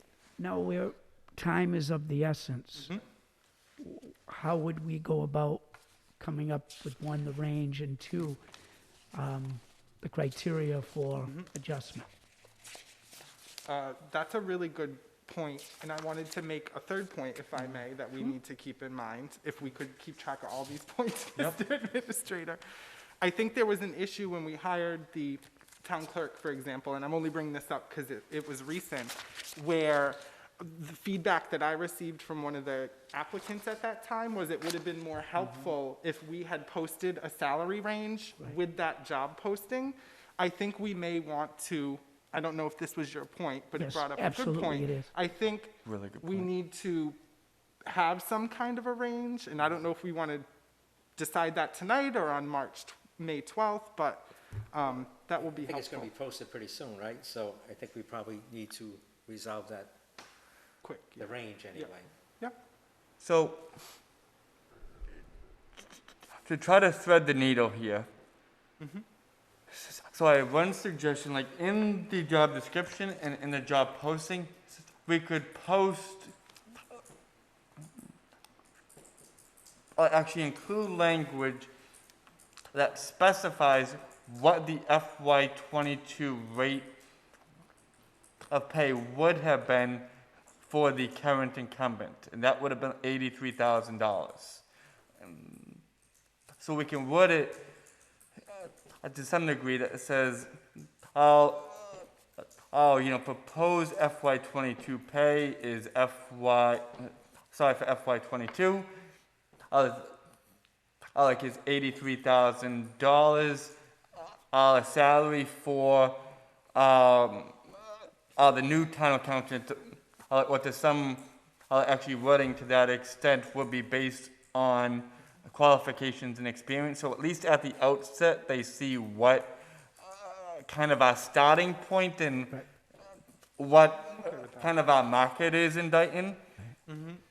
Then they can see what we have, what we've been paying, what we've been able to pay, and then they can make a determination at that point whether to apply. And at that point, it would be up to them to make a case why they might need actually additional salary or less of a salary or anything along those lines. Does that make sense? Yes. Yeah, I think having that sort of clarity Yes, agreed. will allow us to get a range of people. Yes. You always get people who like aren't qualified, they just apply. But getting people who maybe are like new in that profession, but also we still want to get people who are like really experienced in that. Exactly, Yep. exactly. So that's okay with me. I don't know how everybody else feels. No, I think that's a valid point, that they have to have a pretty good idea as what the salary is going to be. Yep. Some people may not apply because they don't like the Exactly. salaries, and others will apply that don't qualify, but, so if we decide to hire somebody and Mr. Mullins discussed with them the contract and his agreement with the board that the figure be higher, I'm not saying it's going to be, but the figure to be higher, can we then, and it's after June 7th, we can then address this at the special town meeting to fill the balance in that budget, because right now we're going with the salary that would have been Chris's come July 1st. So yes, in full transparency, I think when we have the conversation with the FinCom, we can share with them that this is our vision forward, and I think they'd understand that. Because they don't like, I know that they don't like to discuss wages in the special town meeting, but if they're aware of it beforehand, they'll understand. So yeah, and they always have, we all have the discretion to budget in an additional reserve if needed as well. But if we have the conversation with them at this point, then we can all be on the same page. Very good. Good points, everyone. Review, discuss, and act, appoint Tom Ferry. Oh, he's already left, huh? No, this is when you do it. Yeah, to the Joint Transportation Planning Group. I'll entertain a motion. Mr. Chairman, I make a motion that we appoint Tom Ferry to the Joint Transportation Planning Group. Is there a second? I second. Any discussion? If not, all those in favor say aye. Selectman Hull? Oh, aye. Dr. Z? Aye. Ken Pacheco is an aye. Review, discuss, and act on appointment of Mike Mullen as Joint Transportation Planning Group alternate. I'll entertain a motion. Mr. Mr. Chairman, I'd like to make a motion to appoint Mike Mullen as the Joint Transportation Planning Group alternate. Is there a second? I will second. All those in favor say aye. Selectman Hull? Aye. Dr. Z? Aye. And Ken Pacheco is aye. I'm impressed that you made a motion, Selectman Hull. It was probably months before I made my first motion. I think I waited a year. So I'm impressed that you decided to make a motion, which is good, because I love we it. always want to make sure it's worded correctly, and in fact, Mrs. Goulart was We have our attorney here, don't worry. Attorney Our Goulart was the retainer. expert when it came to make a motion, so we always kind of ran it by her, what the motion was going to say, so. Thank you. The next item is review, discuss, and act the appointment of Lyndon Hull to the Dayton Water District Board of Trustees. First of all, I want to just make sure that you'd be interested in this if you're appointed. I'd be honored. I attended one of their meetings. I look forward to working with them. I really do. Good, good. And thank you for wanting to do this. Yes. I'll entertain a motion. Mr. Chairman, I make a motion that we appoint Leonard Hull to the Dayton Water District Board of Trustees. I'm going to step down and second that motion. Any discussion? If not, all those in favor say aye. Selectman Hull? Aye. Selectman Segravas? Aye. And Campuchico is an aye. Thank you. Thank you. Thank you. Review, discuss, and act on the Board of Selectmen's appointment to the Capital Outlay Committee. So it's my understanding that I was appointed at the last meeting as a member of the Capital Outlay Committee. You cannot be Board of Selectmen to be a member of the Capital Outlay Committee, but I believe I can be the liaison person. Is that correct, Mr. Mullen? Yes. So I still have an interest in it. I attended the meeting today. Still have an interest in, but I won't be a voting member. I'll just be reporting back to the board. Which I think is really good, because we have a lot of capital needs in the future. Yes. I do have can I ask a question, Mr. Chairman? So if we had appointed you, I think the way the bylaw reads is we have to have someone that votes. So what is do we have an applicant, or? So yes, my recommendation to the Board of Selectmen is that you solicit applicants for the Board of Selectmen to consider for appointing to one of the at-large positions. And they still met today, correct? Sorry for all the questions. No, So this didn't impact them? No, because they had a quorum, they had members already. Yeah, very introductory kickoff meeting today. Okay. So we do have time because the next meeting of the group is scheduled for late June. Okay. So there's time to basically solicit applicants and then, for the board to consider those applicants for appointment. Okay. Can I make a motion to appoint you as the liaison? Well, do we have to make a motion to take me out as the member? Because we voted me as Yes. a member. So I would ask for a motion to, Rescind your appointment? yes, rescind my appointment to the Capital Outlay Committee. Mr. Chairman, if you're entertaining motions, I make a motion that we rescind the appointment of Kenneth Pacheco as a voting member to the Capital Outlay Committee. Is there a second? I second. Any discussion? If not, all those in favor say aye. Selectman Hull? Aye. Selectman Segravas? Aye. And Ken Pacheco is an aye. I'll entertain a motion to appoint Ken Pacheco as the liaison person for the Capital Outlay Committee. So moved. Is there a second? Second. Any discussion? If not, all those in favor say aye. Selectman Hull? Aye. Selectman Segravas? Aye. And Ken Pacheco is an aye. Review, discuss, and act on the Dayton's cease and desist request regarding Winthrop Street in Taunton. Do we have a copy of that? Yeah. Yes, it's in your packet as well, Mr. Chair. Yeah, okay. Okay, I see it. So, just as an overview, the town was recently notified and recently heard that if there is a project actually in Winthrop Street in Taunton, in the city of Taunton, that is right on the Dayton line, is in the abutters to the project actually include a number of stakeholders and residents in the town of Dayton, including the water district, who were never notified that they were in a butter and that this project was going on. Upon information that the town received from the conservation agent, we were, it was recommended to us that if the town had an issue with the way that this project had moved forward, with no Dayton stakeholders or abutters being notified, that we should actually contact DEP immediately, which is what we did. As a result of contacting DEP, I followed up with the regional director's office twice, and we have not to date received any response. At this point, we do know that there are a number of impacts to the Segregated River that have not been considered, that we believe.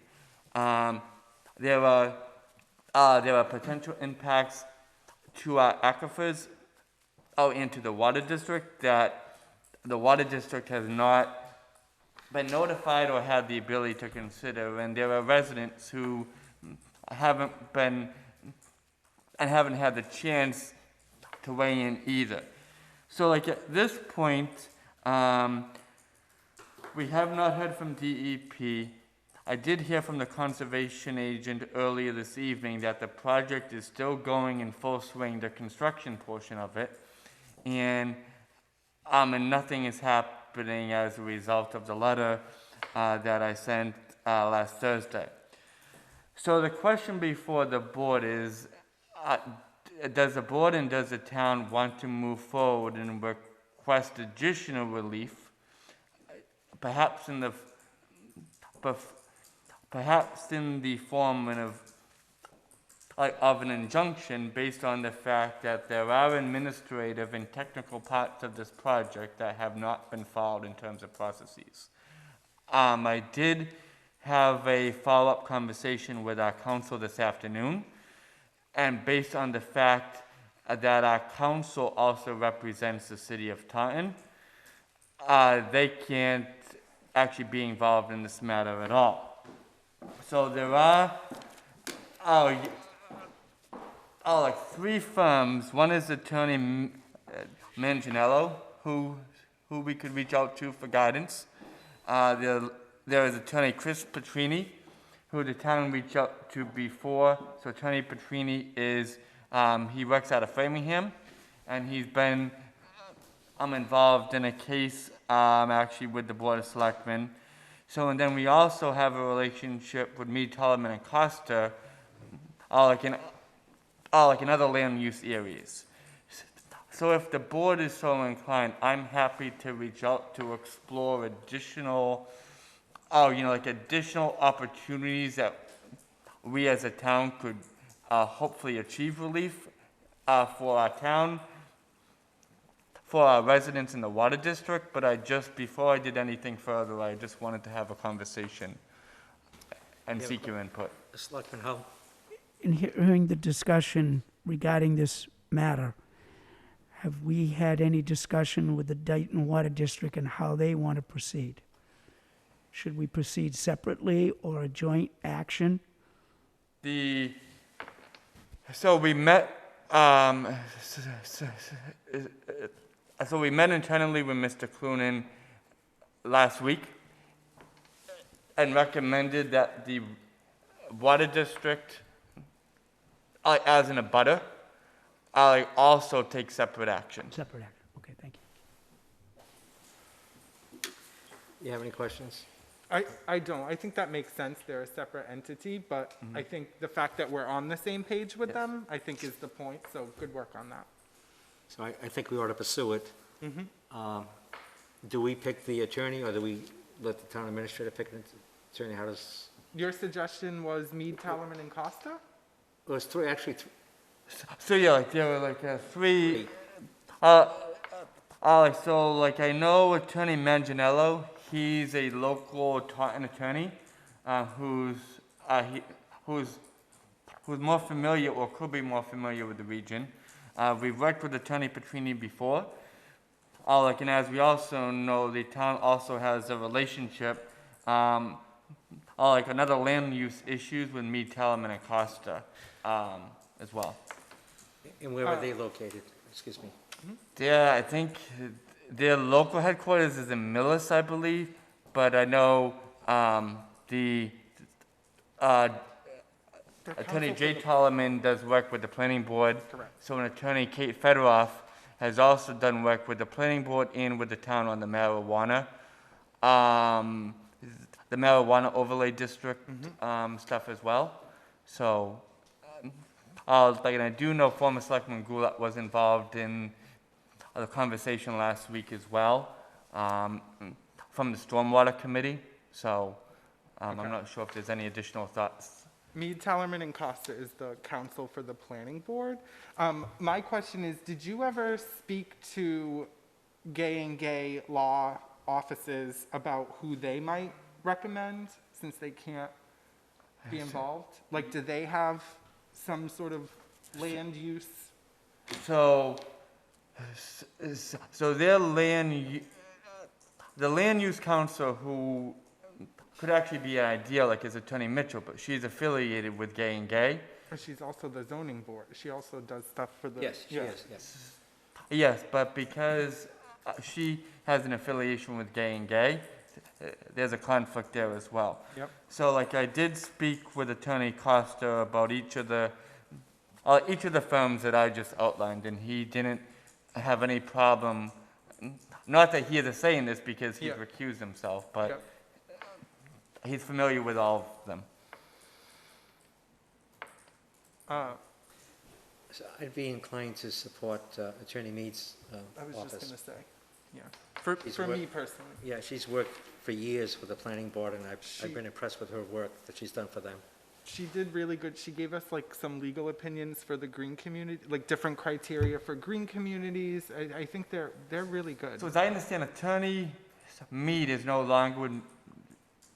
It's just Tallerman and Costa now? No, I'm sorry, there was a separation, but I forget the dynamic. But Mead, Tallerman, and Costa does work for the town presently, and I know Attorney Tallerman and Attorney Fedorov has worked with the town. Okay. I would like to hear from Selectman Hull. Yep. If he has any I- thoughts. Do you have any questions? I have not had experience working with these attorneys in the past. My brother colleagues have, so I'm going to defer to their recommendation. So I would still go with what probably was the former Attorney Mead's office, but I would be inclined to support them. There was one that you mentioned in Taunton. I think they might be too close to the issues. I'm a little concerned about that. Okay. So if someone wants to make a motion.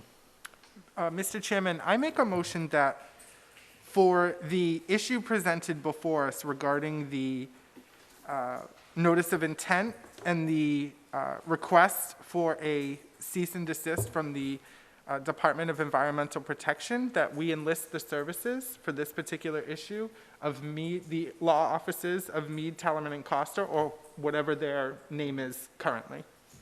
Is there a second? Second.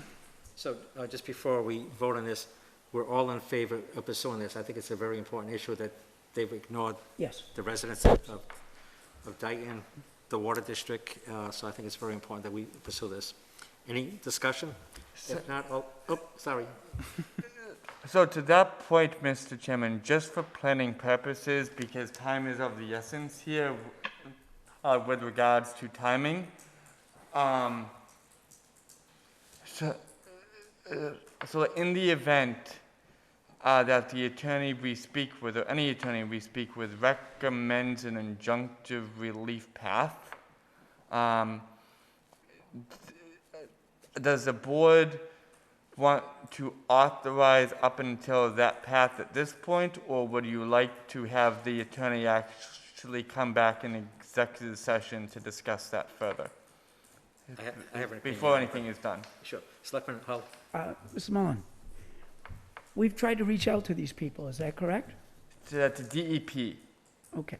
And they have ignored, They have not gone, and we have received a response that they've received our letter, okay. like my letter, I saw Shay, and we have not heard anything else. Okay, thank you.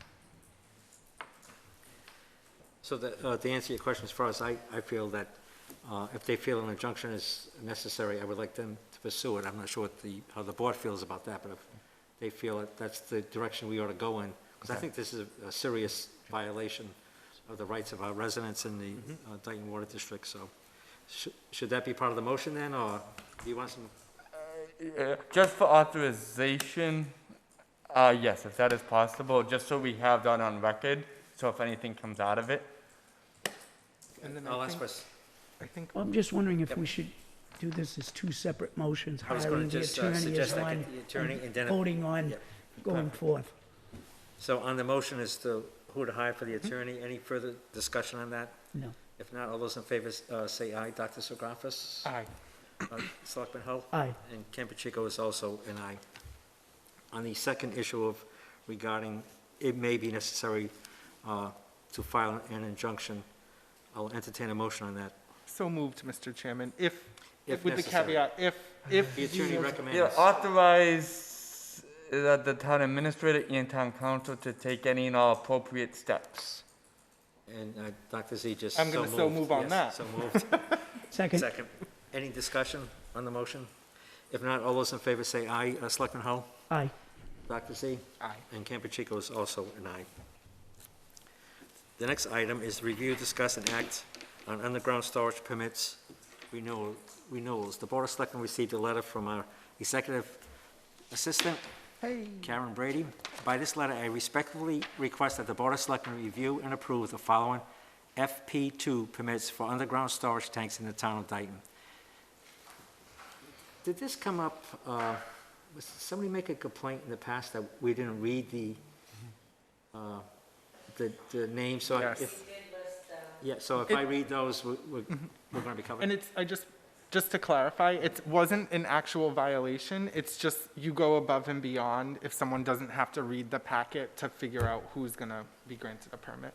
I think Selectman Hull has a question. Yes. Mr. Pacheco, do we have to take these separately, or can we do them all at one time? I'm going to ask the town administrator, but I think we can do it all at once. I would. So I'll read the letter again. By this letter, I respectfully request that the Board of Selectmen review and approve the following FP2 permits for underground storage tanks in the town of Dayton. Edward Reese, Reese's Gas Station, 556 Somerset Avenue, Dayton, Mass. Taunton Yacht Club, 2125 Water Street, Dayton, Mass. Dinesh Patel, Value Gas at 1866 County Street, Dayton, Mass. And I'm going to butcher this name, unfortunately. Bukabi Patel, HTKL Dayton LLC, 1995 Winthrop Street, Dayton, Mass. All inspections of the above premises have been completed by the Dayton Fire Department and approved for renewal. Thank you for your consideration in this matter, Karen Brady. So I'll entertain a motion. Mr. Chairman, I'd like to make a motion to approve permits for underground storage tanks in the town of Dayton for Edward Reese, Reese's Gas Station, 556 Somerset Avenue, Dayton. Taunton Yacht Club, 2125 Water Street, Dayton, Mass. Dinesh Patel, Value Gas, 1866 County Street, Dayton, Mass. Buchabi Patel, HTKL Dayton LLC, 1995 Winthrop Street, Dayton, Mass. I'm going to second that, Mr. Chairman. Any discussion? If not, all those in favor say aye. Selectman Hull? Aye. Selectman Serapis? Aye. And Campuchico is an aye. I will note that I felt like Selectman Hull's pronunciation was probably more spot on than yours, but just an observation. That's okay. Dr. Z, thank you. That wasn't a motion, was it? No. The next item is review, discuss, and act on AstraZeneca land donation phase 1. So is my understanding, are we acting on this? No. No. And should I have Mrs. Goulat speak on this, because I know she's been involved? Yes, Mrs. Goulat has continued to be very helpful in this. So, Mrs. Goulat? Yes, this Yeah? is on the AstraZeneca donation. Phase 1, Selectman Nancy, I'm sorry. I can't hear you. Can you hear me, Nancy? Can you hear me now? Yeah. The person I can hear the best is Mr. Mullen. What's Because you're near the question? computer. Can you say it into the computer? That's how she's listening to you.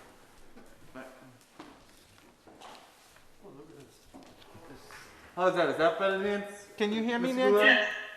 Yeah. Town Administrator Mullen and Chairman Pacheco are asking, I know we're probably not going to vote on the AstraZeneca land donation phase 1, but you've been instrumental in it. Do you mind summarizing or just presenting it a little bit? So the last time the three of us talked about this, you instructed me to pursue the 3 pieces of property on the north side of Main Street, because the original donation agreement that came to us included the dam and the pond and all of that. And we know that there has to be a serious study made of the dam, and we're trying to get grant money to do that. So the dam and the pond are sitting on the table at this point. So AstraZeneca agreed, Mr. Elmendorf agreed that those 3 lots could be separated from the main agreement. And so he sent through a draft gift agreement. One of the conditions in that agreement is they require a phase one study. And that's the initial review of everything. It does not include digging and sampling, because there's another clause in the agreement that says there can be no digging or any of that, just like the previous work that they did for us at the dam when they found everything was okay. So, so the next step is we got in touch with George Naslis at Weston and Sampson, because he's the engineer that did the study on the dam property and did the testing and all that. And I believe he got back to Mr. Mullen with a quotation on what a phase one would cost to have it done. Now, we've told George Naslis that we're going to put this on the warrant for acceptance as a gift at town meeting, if in fact we can get the phase one done in time, and assuming that the phase one comes back okay. If it can't be done in the short time period, it would come up at the next town meeting, probably in the fall. But we thought it's worth a shot. If we don't have the phase one testing information, it could just be tabled and we'll let the voters know it's going to go to the next meeting. But fingers crossed, if the phase one comes back okay, they're ready to move ahead and give us those 3 lots, which would connect the town of Dayton from the land we bought on Brook Street, with the western part of the river, all the way down to Main Street, and it would be town-owned land. So it'd be great for trails. Oh, one other restriction is it must be open space and recreation. It can never be developed. It can never be built on. So I told him that's exactly what we're looking at. Do you have a figure? So yes, what I would ask, Mr. Chair, if the board could approve, like actually discretionary spending like up to $4,000 for phase one testing. We have a current quote from Weston and Sampson, as Mr. Schoolart mentioned, so in the amount of $3,500. So when we're meeting with George on Friday afternoon to just make sure, that framework of what we need to do is included in that phase one. So just so we have a little bit of wiggle room if we need it. $4,000 from the Board of Selectmen Professional and Technical, so in the current fiscal year budget. And One other requirement, Mr. Chairman, one other requirement in the proposed agreement, the land is currently zoned residential. So of course, AstraZeneca says, we want the zoning changed.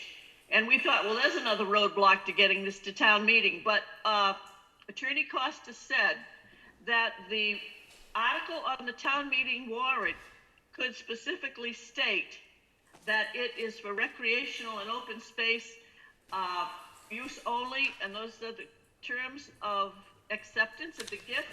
So we don't have to go through that whole zoning change process that you would normally go through. So that's another shortcut. Selectman Hull. Mr. Pacheco, as I think about this, where it's being designated for recreation and open space, are there any other funding sources available to us to gather that money? I don't know of any, but the $4,000 Selectman Hull? Yes. I'm thinking of, So like ideally we might have a technical assistance grant that we could apply for, but because time is of the essence, we like to, I'll actually hopefully make sure we have everything in place for town meeting. We do have that funding. That funding is a fairly limited amount of funding, and I would recommend that we use the professional and technical in the Board of Selectmen budget. May I make a suggestion? Yes. Part of this, and first I want to thank you, Selectman Goulart, for your work on this. I know the Board of Selectmen, I feel like we've been talking about this together as colleagues since maybe 2017. So it's been a long road, but you have helped us get down that road, and so I want to thank you for that.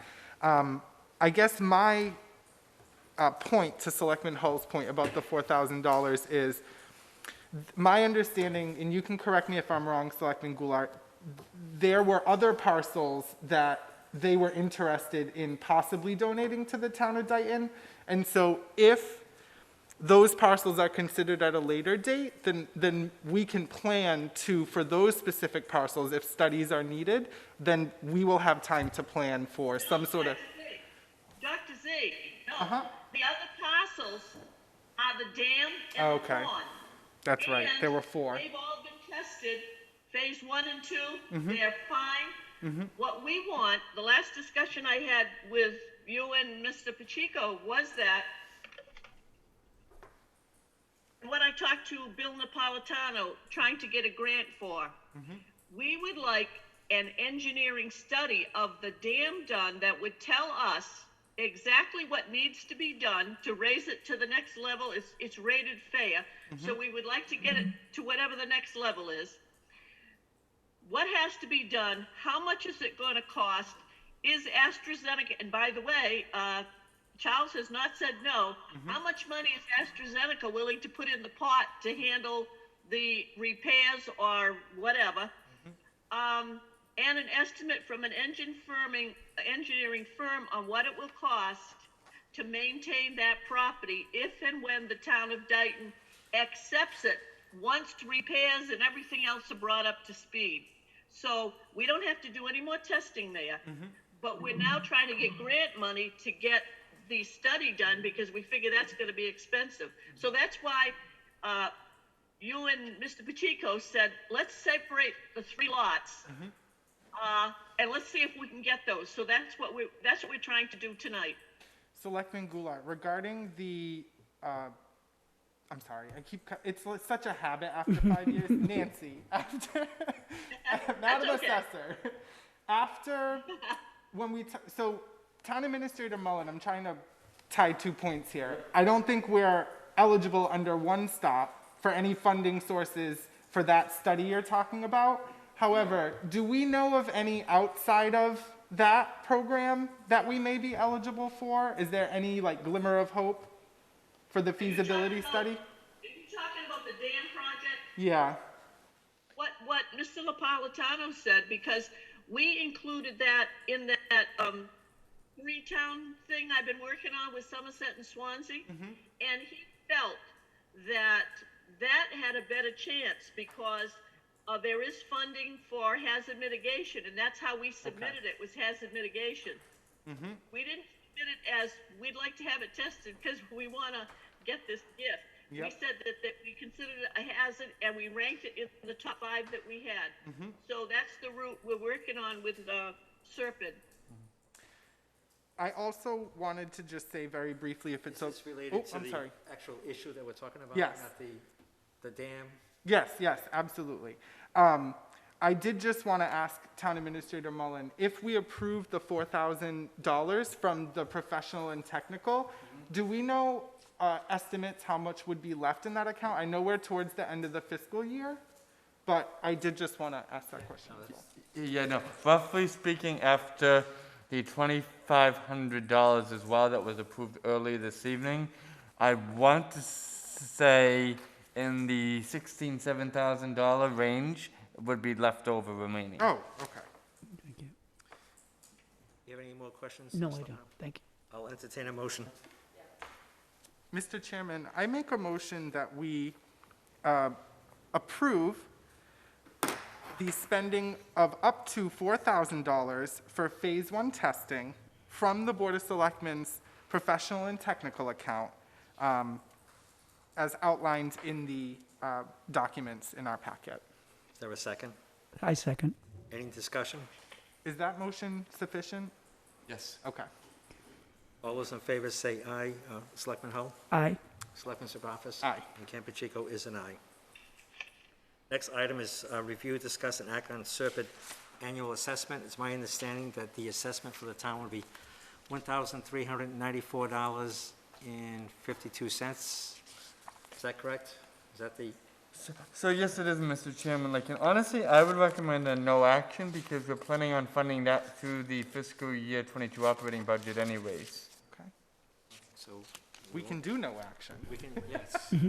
I just like the figure only because they went by 2010's population, not 2020, so. Does that, well, that might be in our benefit. It is in our benefit, but, so we'll take no action on, I don't think we need to vote on that. Draft town meeting warrant review. Thank you, Mr. Chairman. So, you have in your packet, and then Ms. Brady, I want to thank her for the spreadsheet she put together, actually earlier today, really outlining the 30 special warrant articles for the annual town meeting, and then the 3 warrant articles for the special town meeting. Just really starting, I can try to, if it's okay, give a quick overview of what they are with a few recommendations to move forward to FinCom. But largely speaking, Articles 1 through 14 on the the annual town meeting draft warrant, those more or less are perfunctory articles with the setting of the budget, salaries of elected officials, the acceptance of Chapter 90 funding. But in addition to that, Article 14 is the article actually making the Community Preservation Act appropriations based on revenues. Article 15 is a $25,000 recommendation from the CPC to fund a historical survey, of which once that funding is upfronted, half of that money will come back to the town, which is great. Article 16 is a lease purchase payment, the first of actually 7 for a new fire engine. You'll see the total cost of the fire engine is just almost $692,000. We don't have the ability to fund that up front this year, so the fire chief is proposing like a 7-year lease to purchase option, which like the annual rate on that is $108,000. You'll see Article 17, the police. Can I just go back to Article 16 then? Yes. So that's what an option to buy, so if we make those 7 years, those lease payments, we actually own the fire? Yes, exactly. It's a lease to purchase. Okay, thank you. So Article 17 is the proposed purchase of a fully equipped police vehicle in the amount of $62,000. Article 18. Can I ask you a Sorry. question about that? Go No, ahead. it's okay. No need to apologize. Just before we move on, I'm scanning the entire thing. I didn't see the article for the police cruiser revolving fund. Is that not being brought back for the annual? So it has not been resubmitted by the police department. Thank you.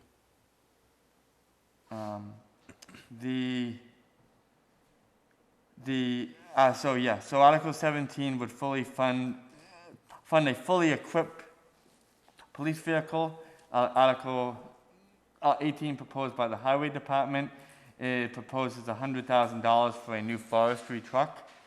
Article 19 is $122,000 being proposed for a utility tractor with a 21-inch boom. Article 20, based on the conversation with FinCom, is actually the second year of the lease to purchase payment for the street sweeper in the amount of $50,000. Article 21 is a feasibility study that's been proposed by the Trails Committee in the amount of $30,000 for the Sweets Knoll Trail System area. Article 22 is the wage and classification study for the clerical union in the amount of $9,000 that's been discussed. Article number 3 is the deferred article from the last special town meeting in the amount of $90,000 for the town hall renovations. The second phase, and I can get to actually recommendations in a moment. Article 24, basically a reappropriation of of an article from the special town meeting in 2017 for the Complete Street program to fund easements and other takings for complete streets in the, I believe, in the amount of almost $119,000, or the $119,000 is what is actually remaining, like in that special article balance. The planning board is proposing to amend the zoning bylaws dealing with the definitions of marijuana cultivators and marijuana product manufacturers. As Mrs. Goulat mentioned earlier, and to the FinCom last evening, there are placeholder pilot agreements for the two solar projects that are in the permitting phase right now that we wanted to make sure we met at the town meeting warrant article deadline. There's been a lot of discussion that we've already had with the FinCom about the proposed development projects that are being proposed in future ones as well. And so together with the Concom, actually with the conservation agent, her and I worked because of timing issues. We're proposing our conservation bylaw change that takes the fee structure out of the bylaw, and would make the fee structure subject to regulation, which would allow the town more flexibility to deal with those and to have peer review done on the projects that are being submitted and brought forward. And then the ACO has a proposed zoning bylaw which would actually replace the definition of kennel residential in the zoning bylaw as well. Generally speaking, before I get to initial recommendations, does anyone have any questions on any of the articles as written? I feel like I did.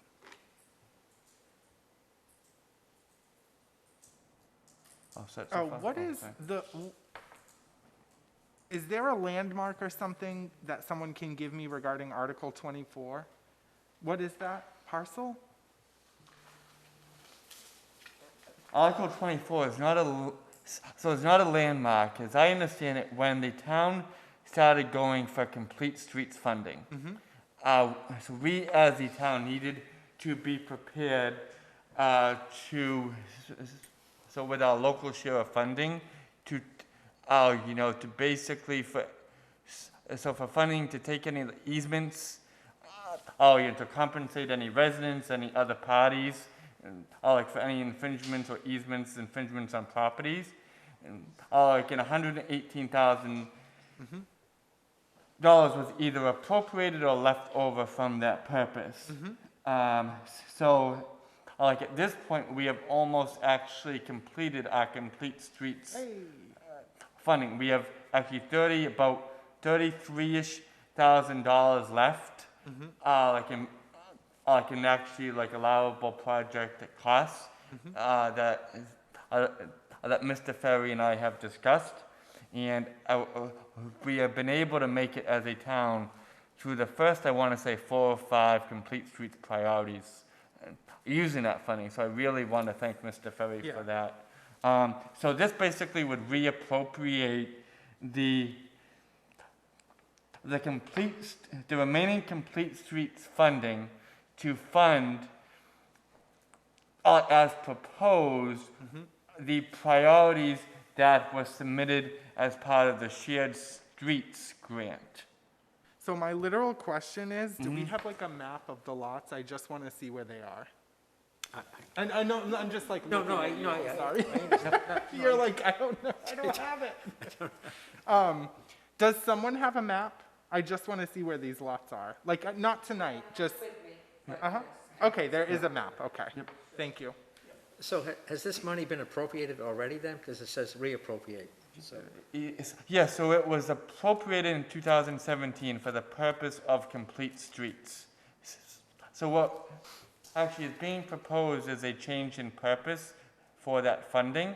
So if we were to try to fund so what we're calling our shared streets priorities, which is modeled off of the grant application which we submitted to the state for the shared streets priorities in the grant that the town submitted this winter. Because we haven't actually received that funding and because accessibility in those areas is important, the highway superintendent proposed reappropriating what we actually have left over from the complete streets to fund the shared streets priorities that haven't yet been funded by the state. So we're not asking for additional funds, we already have these funds? Yes. Okay. That was- So the wording in the language from the 2017 article, though, wouldn't be, it wouldn't be legal to spend that funding for Yes. these projects, which are a change in scope. I was concerned that this was another expenditure, but it's not. No, it's a reappropriation. Good. So then before we get into free cash, I just want to mention, for the special town meeting, as we have anticipated and expected, we have about $1,700 in prior year bills. We have the $260,000 to finish out the FY21 DR assessment, and we have the offset to the conservation fund, which to correct the issue that happened in the closing out of the books, I believe, in FY20. So,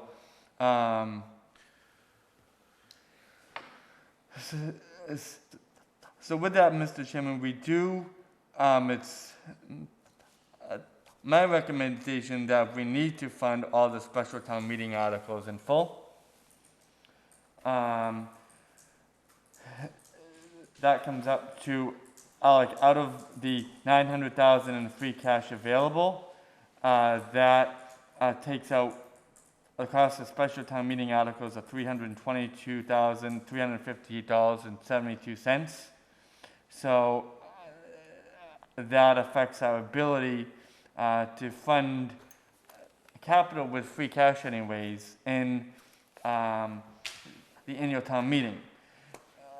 You can see, initially, and I wanted to have something ready for tomorrow night for the FinCom discussion. That's why I made, I'm making these initial recommendations.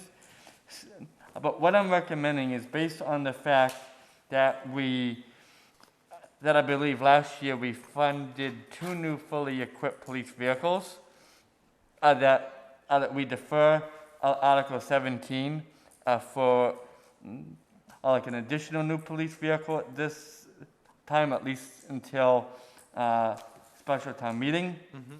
That unfortunately we also defer the Trails Committee feasibility study, and we can continue pursuing state funding and grant funding for that purpose with the Trails Committee.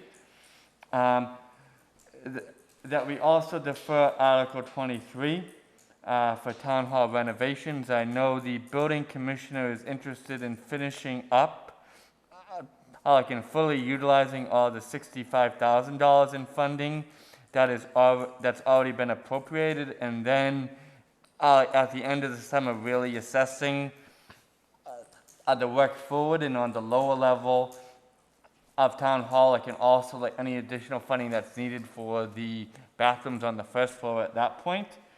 So we can defer Article 23 until then as well. For the other... Can I ask a question about that? Yes. And I have no problem, with personally deferring Article 23. Is there any way that and maybe we've already looked into this, but now that they've eased kind of the restrictions on what the CARES Act can be used for and the level of reimbursement, the percentage. Is there any way that we could look into whether or not any of the renovations are eligible through the CARES Act, as some of the measures, specifically that we took on the first floor, were related to COVID-19 and the pandemic? So I think it might be worth a shot, and we have time to look into it now, so maybe that might be worthwhile to see if any of it could be funded by that. Absolutely. Even 10,000, we'll take anything at this point, so.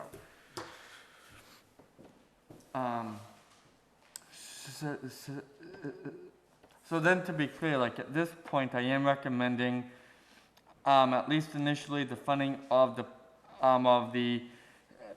first of 7-year lease payment on a new fire engine, $100,000 for a forestry truck, $122,000 for the utility tractor with the 21-inch boom. Can I ask a question about the truck? 1-foot boom, I'm sorry. Can I ask a question about the forestry truck, Mr. Chairman? Yes. My question is, I think and maybe this is crazy, and maybe I'm not remembering the timeline correctly, but I think we replaced a forestry truck or one of the trucks in the fire department. Do we know what they're doing with the old one? Like, I can't remember if it was auctioned, if they're still using it. Is that not, does the highway department need a different type of forestry truck? Are these things we can ask? So yes, Our and I believe key we have a scoop truck right now, but under the what Mr. Ferry, I believe, has been proposing is that we do away, so we auction off the scoop truck based on the scoop operator, so-called, and I know I'm completely butchering that. The scoop operator is retiring, so it's always been the plan, I believe, Mr. Ferry, and I believe of the town and his 5-year plans to get rid of the scoop truck, which is older anyways, to auction that off. And then that funding would help subsidize the purchase. Okay. I mean, that A new helps, forestry but truck. I guess my question is, we may not need a truck at all. So if we could ask the fire chief what, I could even be misremembering, maybe it was something else, but I think we just replaced a forestry truck. So there was an old forestry truck, and I don't know if they're still using it for something, or if it could be. So the forestry truck would be for the highway department. Correct, but I'm saying the fire department had a specific forestry truck that I believe, it was old, it was, 1980s, it was not new or great, but I just think we might want to have a conversation, and I'm fine supporting this, I want to be very clear. But I think if we could avoid a purchase, if we didn't have to, especially, FY22 is tough, and every penny matters, then at least have a conversation and reach out and just ask if there is a truck lying around, that's all. Understood. And there's probably not, I just want to be clear. Yep. I'm probably And misremembering. if it's from the 1980s, I'm not It may sure. not be good, They may use it for cruise night next door. It's the old vehicles. because it's from that era. This is from that era. But it's an interesting question if there is a forestry, yes, Selectman Hull. I have a question in regards to Article 19. I hear FinCom talking about possibility that we're $1.4 million over the levy. And as I look at the sheet, I notice that Mr. Ferry has said that forestry truck is first priority. I wonder what priority the utility tractor with the 21-foot boom is for $122,000. I'm wondering if that could wait a year. So like a few things. Mr. Ferry is actually planning on joining the FinCom meeting tomorrow night.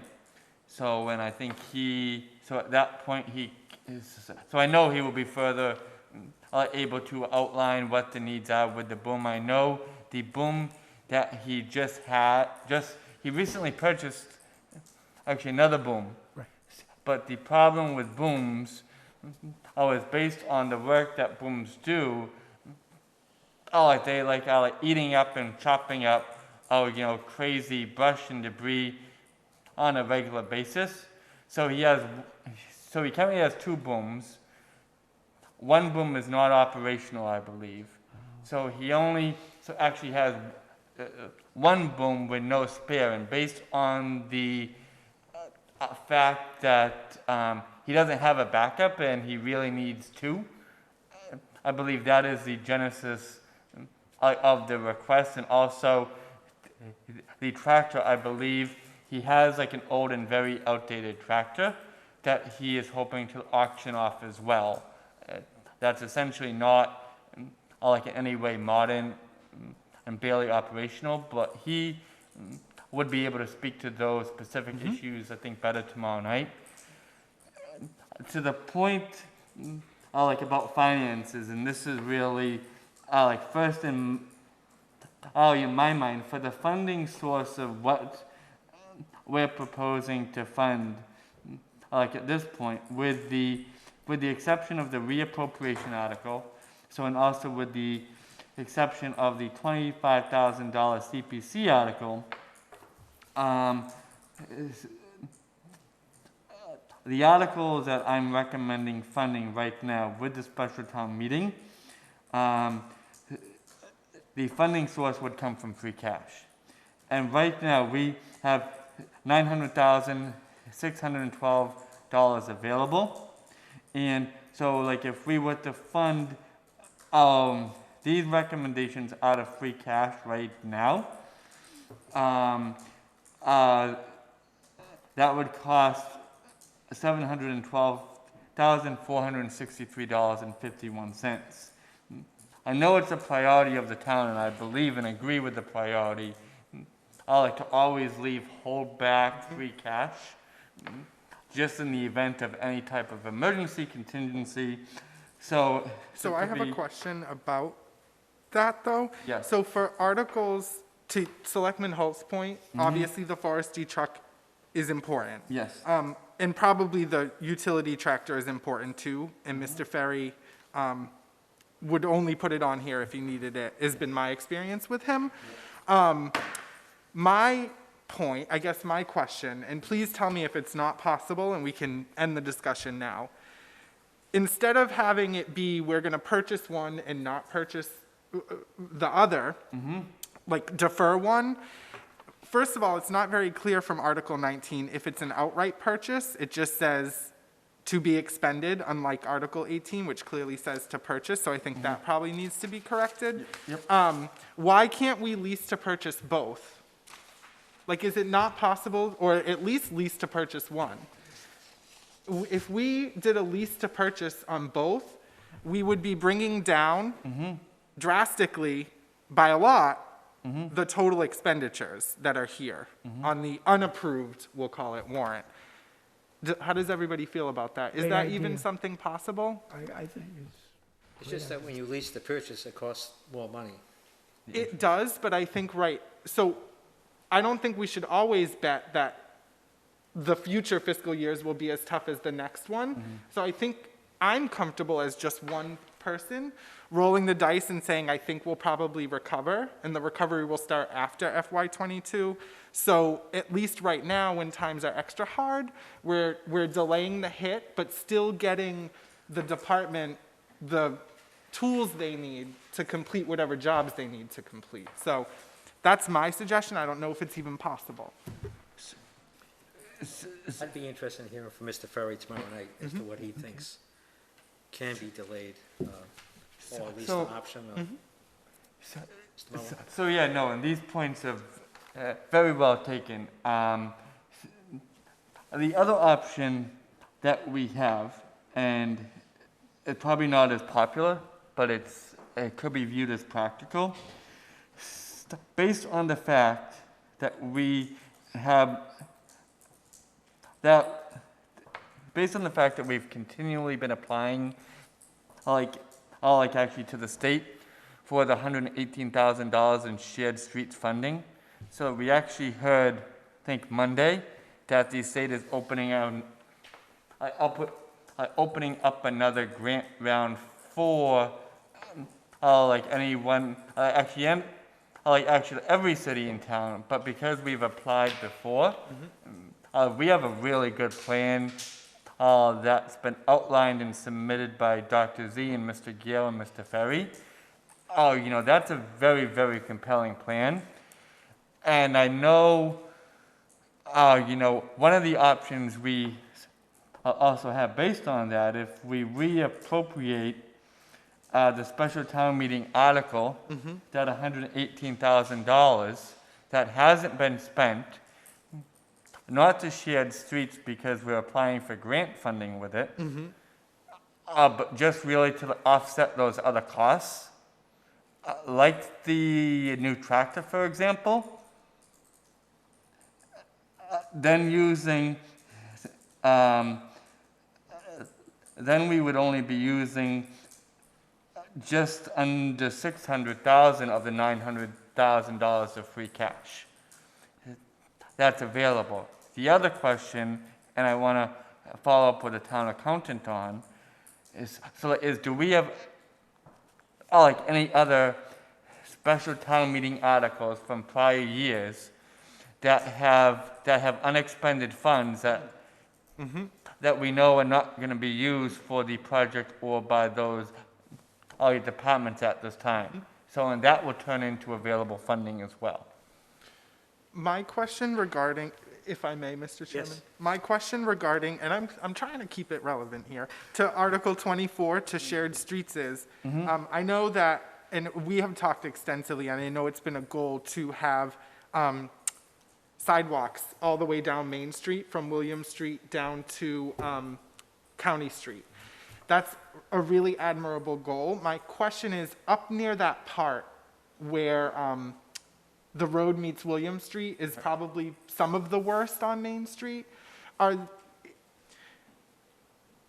Is the lack of upgraded water mains and the need to constantly do work over there, is that going to impede this project? And if it is, should we wait on this article?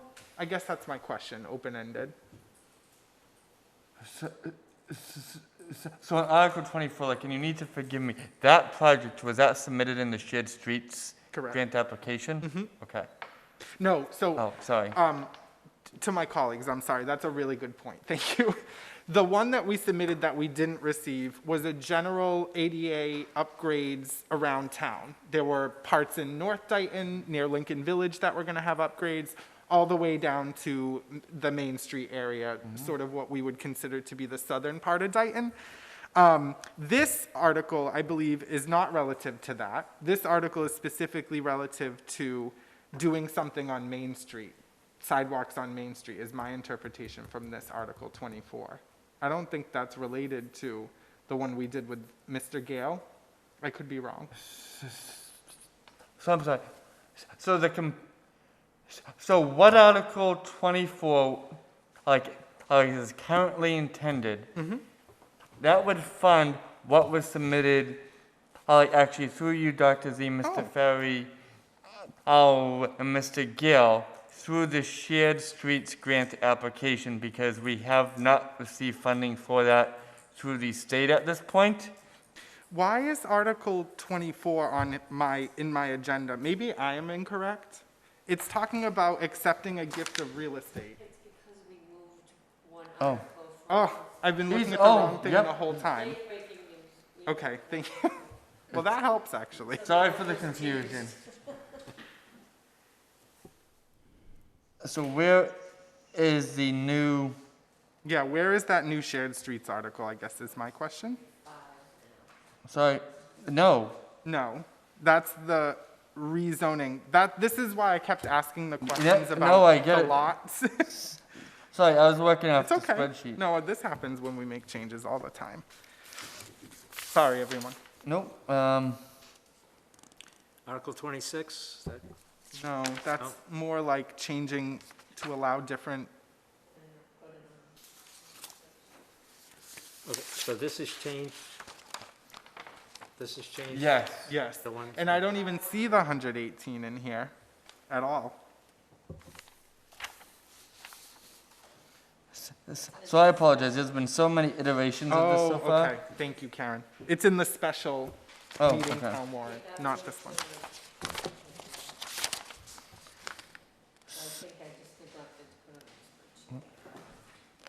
Yep, it's Article 5 on the special, so we just need to put it back in the annual, that's all. Yes. Okay. Does everyone see that? You have to Sorry scroll for the like me, Ken. confusion. Yeah. So again, it's Article, thank you, Karen, very much. So it's Article, yes, it's Article 5 Yep, on the sorry about special. that. Okay, yes, you are correct. And now that I can see it, it is to fund what we were hoping the shared streets and spaces grant, if we had received it, would have funded. So it is not for Main Street then? It's not. Nope.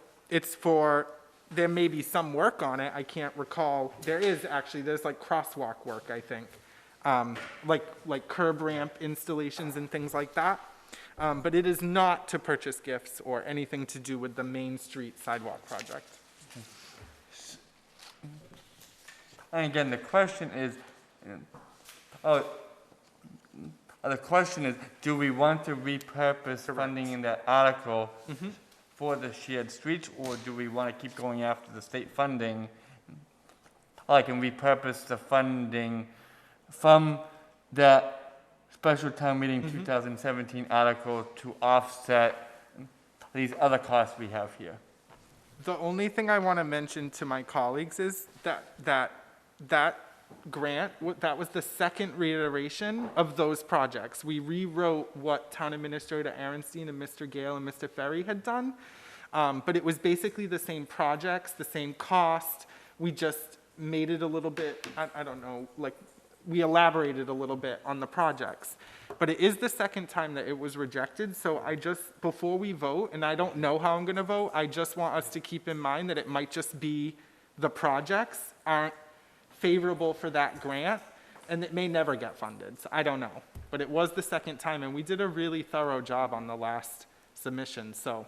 Yeah, that would be my concern if it's not funded. And I also wanna say, to that point, Mr. Chairman, if I may, these projects were very high priority on that complete street prioritization. There's a whole list that Mr. Ferry had certified through Mass DOT on the importance of certain street projects in town. And the projects outlined in that grant were very important. So I think we should also try to keep in mind, and I know we're in a tough fiscal year, the necessity of those projects. We have seniors living in Lincoln Village, of course. There were a lot of improvements that were going to be made to them. So even though all of them are not disabled, some have difficulties and things like that. So that's my spiel on that. Rant over. But it is, we are in a tough fiscal year, so we just have to, there's so many considerations we have to make.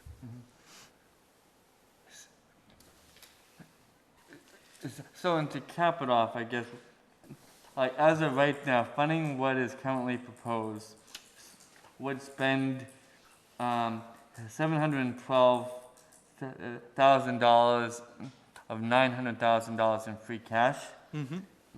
Like, I think would, just my personal opinion, I would like to get to a point where we use closer to $600,000 of the $900,000 of free cash, just from a fiscal conservative point. And I just wanted to really, if we could look into on 18 and 19, possibly a lease to purchase, and we can talk to Mr. Ferry about that, but that might even change our calculus on your recommendations to defer 17, 21, and 23. So I'd be interested to see if that was possible, but I don't know how my colleagues feel. That will help you get to that goal that we're talking about. That's $200,000, over $200,000 right there. Yeah, I think we need more information.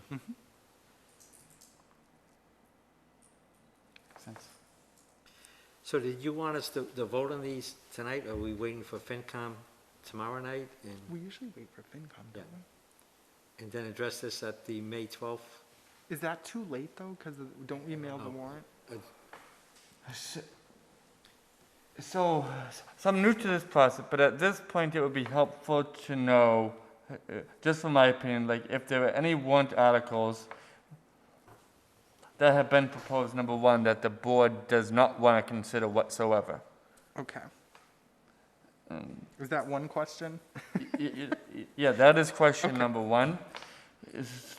Question number two, does the board want to make very initial recommendations to the FinCom with the ability to further adjust, but at least based on the calendar and the timing in front of us, we at least can go into the meeting tomorrow anyways, and to any meetings next week with, so at least initial recommendations about the board's priorities, like as outlined now. That's just my thought, but. You have a question? Yes, I do. Selectman Hull? There seems to be some uncertainty as to the direction to go. We are scheduled, as the Board of Selectmen, to meet tomorrow evening. Could we meet after the, We can continue our meeting after the FinCom is completed. Right. Their meeting. I just don't know how long tomorrow night's meeting is going to be. I think it's going to be a little while. I don't think it's going to be a short meeting. It's not. But that is something that we can take into consideration. I was going to suggest that we meet next week, but it's possible we can do it tomorrow. I do, just to give you an idea, I do agree with those three articles that you want to defer. I am in agreement with that. I would be interested in hearing from Mr. Ferry tomorrow night as to the items that he wishes the town to purchase. absolutely, I agree. I agree, Selectman, Chairman, Mr. Chairman. With your deferrals specifically. So yes, and if I could, Mr. Like, I mean, it does seem reasonable to think anyways that the FinCom may meet next week as well, just at this point. And I know we're trying to, but if the board is already going to participate in those meetings, maybe after we hear from Mr. Ferry tomorrow night, before the FinCom meeting on Tuesday night, if there is one, like if the board wants to meet and to finalize recommendations anyway, so at least that structure's in place. Just a thought. So we would then, tomorrow have to post for the meeting Tuesday. Yes. So we're all set with that. What's your feeling on that, that we, if they have a FinCom, well, we would meet anyway, I guess then, right? Even if FinCom is complete. Yeah, if the FinCom is meeting anyways. And we can't resolve it tomorrow night, then we will meet next Tuesday. I totally agree. I really want to hear from Mr. Ferry. Yeah, I think that's very important that we Yes. hear from him, and I think Dr. Z brought a valid point about possibly leasing these vehicles, so. I would like to know what the total cost would be then if we're leasing it, but we're in, as we know, having attended the FinCom meetings, we're not in very good shape financially, and we're going to have to do some cutting. And I also agree with a town administrator that I don't want to spend all that free cash also. I want to keep a little bit more in there for an emergency, so. I also want to point out to my colleagues that this is one of the, actually, we usually do it at the special, but depending on what happens financially, we may not even be able to use free cash to lower the tax rate at the next special. So I'm not saying that to scare, I'm just saying that's where we're at. So not scare, it's just like we should plan for things like that. We shouldn't just take things like it's definitely going to happen, that we're going to have all this free cash, so. So yeah, like, and not to belabor the point, but going forward, that's why I'm a big, and my focus over the summer is really getting into forecasting where we're going financially. That is very huge for me right now. Well, you did a good job with the budget overview. Thank you. Do we need a motion to table? Or just maybe take under advisement till at least tomorrow, right? Right. Yes, I'll entertain a motion. Mr. Chairman, I make a motion that we, and just bear with me a moment, that we that we take under advisement the annual and special town meeting warrants until our next scheduled meeting, which is tomorrow. I second. Any further discussion? If not, all those in favor say aye. Selectman Hull? Aye. Selectman Segafis? Aye. And Campuchico is also an aye. Thank you, Mr. Administrator. Thank you. So in correspondence, we got a letter addressed to Town Administrator. I am writing to congratulate the Town of Dayton on having completed the best practices chosen as part of the Community Compact, which was signed on October 3rd, 2017. Fostering a strong partnership with our municipalities continue to be a top priority for the Baker-Polito administration, and it is exciting to have the Community Compact program available for our partners in local government. As you know, Community Compacts create clear mutual standards, expectations, and accountability for both the state and municipalities, as together we seek to create better government for our citizens. I want to applaud the town for choosing and finalizing the open space / master plan and implement stormwater management. Thank you, Mrs. Goulat. Measures best practices. With assistance from two, it didn't say that in the letter, I just added that. With assistance from two Community Compact best practices grants and DLTA funding, Dayton was able to complete these best practices and make improvements in these areas. The governor and I appreciate Dayton participating in the Community Compact initiative, and we look forward to partnering with you again in the future rounds for the Compact program. And she signed it, Lieutenant Governor, and she said in her handwriting, great job. Yeah, she personalized it for Mr. Administrator. If I may, Mr. Chairman? Yes. And I wish, oh, there you are, Nancy. So we just received a personalized letter from Lieutenant Governor Polito. We are all done with our Community Compact Cabinet best practices. Yep. So we did, again, the Agricultural Commission, the Open Space and Recreation Plan, and also implementing stormwater management measures. So we are now officially eligible for the next round, which will probably be next year. Yes. But I think that's great, and I just wanted to thank my colleagues for the work that we did. It was a long haul, but we got the ball over the finish line, as we always do as a team. So thank you, Nancy, very much for all your work as well. And I second that. And to think that all came about because I went to the signing of the weed whacker bill. And that's where I found out about CCC. The MMA membership, I'll tell you, is priceless. It is a good partnership. And now we have a town administrator that's friends with the lieutenant governor. So all things, life has come full circle. The second correspondence is a letter that we're going to send to Adele Sands, the Bristol County Agricultural School. Dear Ms. Sands, the town of Dayton would like to thank the Bristol County Agricultural School for the donation of display cases, specifically one hexagonal-shaped wood frame cabinet with glass surround and 4 rectangle-shaped wood frame cabinets with glass surround. The cases will be used to house various items throughout many municipal buildings. One of those items will be the Frederick C. Anderson Medal of Honor that was recently donated. The relationship that the town of Dayton has with the Aggie School is special and something that is not taken for granted. Thank you again for your generosity. You will continue, your continued support for the town of Dayton is truly appreciated. Sincerely, the Board of Selectmen. Oh, I see Selectman Hull's name there. Yes, I'm just so used to seeing Nancy's name there. We're so used to seeing that. So do we have to vote to send this letter then? We should. It's from Yes, the I Board of would, yes. Selectmen. Entertain a motion. Mr. Chairman, I make a motion that we approve and send the letter to Superintendent Adele Sands as prepared this evening. Is there a second? Second. All those in favor say aye. Selectman Hull? Aye. Selectman Segafis? Aye. And Campuchico is also an aye. And just so the board knows, I got to speak to the building commissioner. One of those cabinets will be right in the middle there between that entrance. The thermostat will have to be moved, but it's not going to be a big expense, and it has to be replaced anyway. And that's where the Medal of Honor will go. Also, as the Boston Post cane will also go in that cabinet. It'll be, you wouldn't be able, nobody can touch it, nobody can go into it. It's going to be bolted to the wall because we don't want to lose the Medal of Honor, as well as the Boston cane, but especially the Medal of Honor. And next to that is the Dayton Historical Society's cabinet. That's going to be replaced by a bigger cabinet in the Dayton Historical Society. I'm a member of it. We'll put displays of different things that we have. From the I know museum? that you're interested in Native Americans. We have a collection of arrowheads, so we're going to probably display some of those. But I know you've spoken several times about that. Are you moving things? Not you, excuse me, I'm sorry.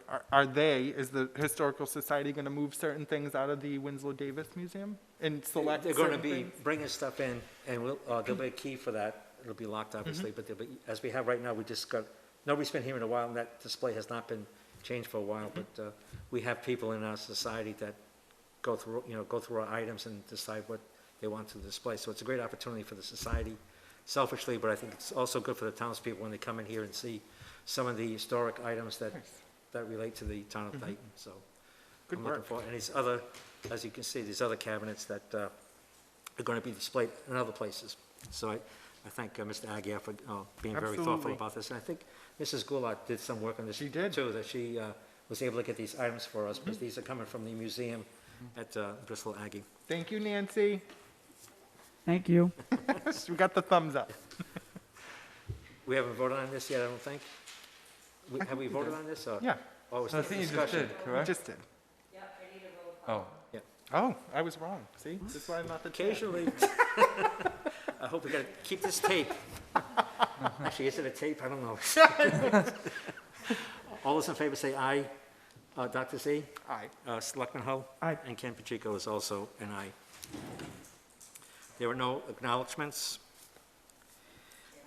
Just our administrative team for holding it all together. Yes. It's a big acknowledgement.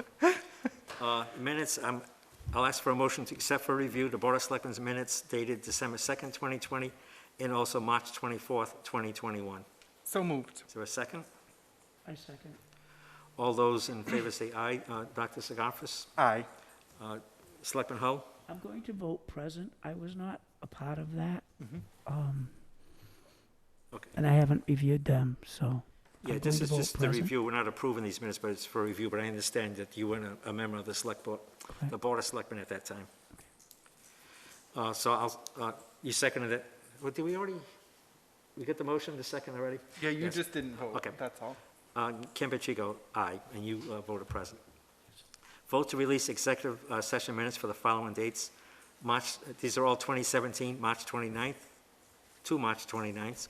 June 21st, July 12th, August 3rd, September 12th, September 13th, September 14th, September 21st. You guys were busy that month, huh? Yeah, that was And not fun. I also, I also wasn't a member of the Board of Selectmen during this time, but I did review the minutes today, so I'm going to be okay.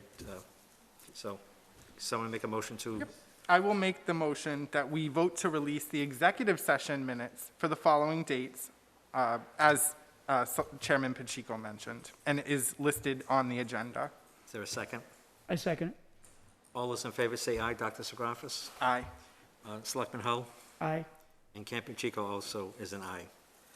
Approval of the warrants. I'll entertain a motion for the following warrants.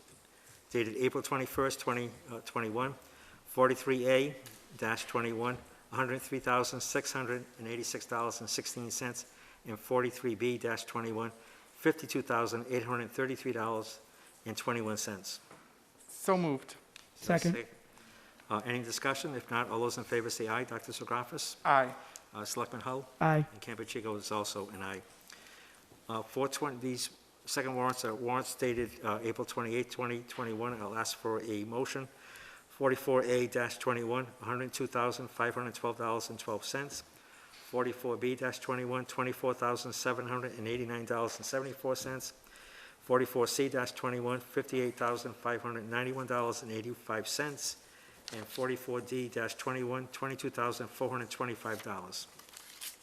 So moved. Second. Second. Any discussion? If not, all those in favor say aye. Dr. Sagrafis? Aye. Selectman Hull? Aye. And Campuchico also is an aye. Public input, is there any public input, Ms. Brady? I have no emails. Is there, Nancy. Mrs. Goulart? Just wanted to say where we are with our solar farms. Today, we had a pre-construction meeting at the Brook Street, Pine Street site. And our town administrator was there, so he got his first experience with a pre-construction meeting. And it didn't go without a problem, because you remember, that one of my last meetings, we approved and signed the license agreement so they could cross town property. So I went to the registry today to record it, and it was rejected because the plan that had been provided to me by the engineer was not acceptable. So while we were having our pre-construction meeting, we advised them that I need a plan that can get recorded. I gave them the note from the registry, and Mr. Aguirre gave them the slip and told them how much money they owe us. The permit on that is, I'm thinking it's in the $80,000 range, so that's good news. So anyhow, we're holding the permit on that until I can get this recorded, because they will not get the permit until it is recorded to protect the town from liability, and also when they pay that permit fee. So, I heard you mention pilot agreements. So Phase 1 Elm Street is going to be on the warrant. Dr. Z, that's the other one that came up when you and I were on the board, not the one that went to court, but the other one. So hopefully that's going to be voted on. There's a potential that the Brook Street Solar Farm will be on the fall warrant, okay? Other than that, we have 2 pilots potentially for the Arujo Farms because there are 2 property owners. And also, the Elm Street site, there is a second solar farm called Phase 2. So, 2 almost done, 3 in the works. At least those are the ones we know about right now. And we actually have 3 in place right now that have been voted. So that's where we are with pilot agreements. Thank you. Thank you, Mrs. Goulart. Thank you. You're welcome. Any other public input? Yeah, this is Mr. Woods, 158 Chase Street. Can you hear me? I can hear you. Yes. Yes. That's nice, because I couldn't hear you guys other than Brett and Mr. Mullen. I could not hear Mr. Pacheco at all, and I could barely hear Mr. Hall throughout the entire evening. We need to put that thing over there. It's very unacceptable. Can't hear a word any of you all say. Obviously, Brett is speaking into the microphone, and so is Mr. Mullen. The rest of the meeting, I couldn't hear a damn word you were saying, so. Thank you. We'll work on That's that. all. Mr. Woods, Let's work on that. I think the problem is that the laptop is what's picking me up, which is why it's right near me, so you can hear me, but it's far away from Selectman Hull and Selectman Pacheco, so I don't know if it's possible, but if this thing can go like over there, because this is also a microphone, that would probably solve the problem, because this laptop is going to stay near me. Like, it'll be close enough to pick me up. Just a thought. I'm literally 6 inches away from the microphone, so I'm not quite sure what problem is. It's the Zoom part, I think, though. It's This this is the thing. cable. Yeah. and that's the, So you're going to be heard fine on channel 9, but I think for the Zoom, this is the microphone for Zoom, so. Dr. work Z, on that. you're exactly right, because I kept running out and listening to the television because I couldn't hear. So I would listen to that and then come back in and when there was something that I wanted to speak about. So it's the transmission through the Zoom thing that needs improvement. You know what they say, Nancy, a broken clock is right twice a day. Well, should we do Well, the I meeting? certainly hope that I can listen to the Finance Committee tomorrow night. It will be here, so that's an issue that we'll have to take care of. We'll Should we work on that. repeat the whole meeting again then? No. No? Tomorrow. Okay, and that's all on public input, no emails, no chat or anything like that? Yep. So I'm going to ask for a motion to go into executive session. We will not be returning to open session. Under Mass General Law, Chapter 30A, Section 21A3, to discuss the strategy with respect to collective bargaining or litigation if an open meeting may have a detrimental effect on the bargaining or litigating position of the public body and the chair so declares. I declare. Negotiations with Dayton Police Officers, Mass Cop 306, and Juneteenth holiday. So moved. Second? Second. All those in favor say aye. Roll call. Selectman Hull? Aye. Dr. Sagrafis? Aye. And Ken Pacheco is also an aye. We will not be coming back into open session. So thank everybody. Thank you. Thank you.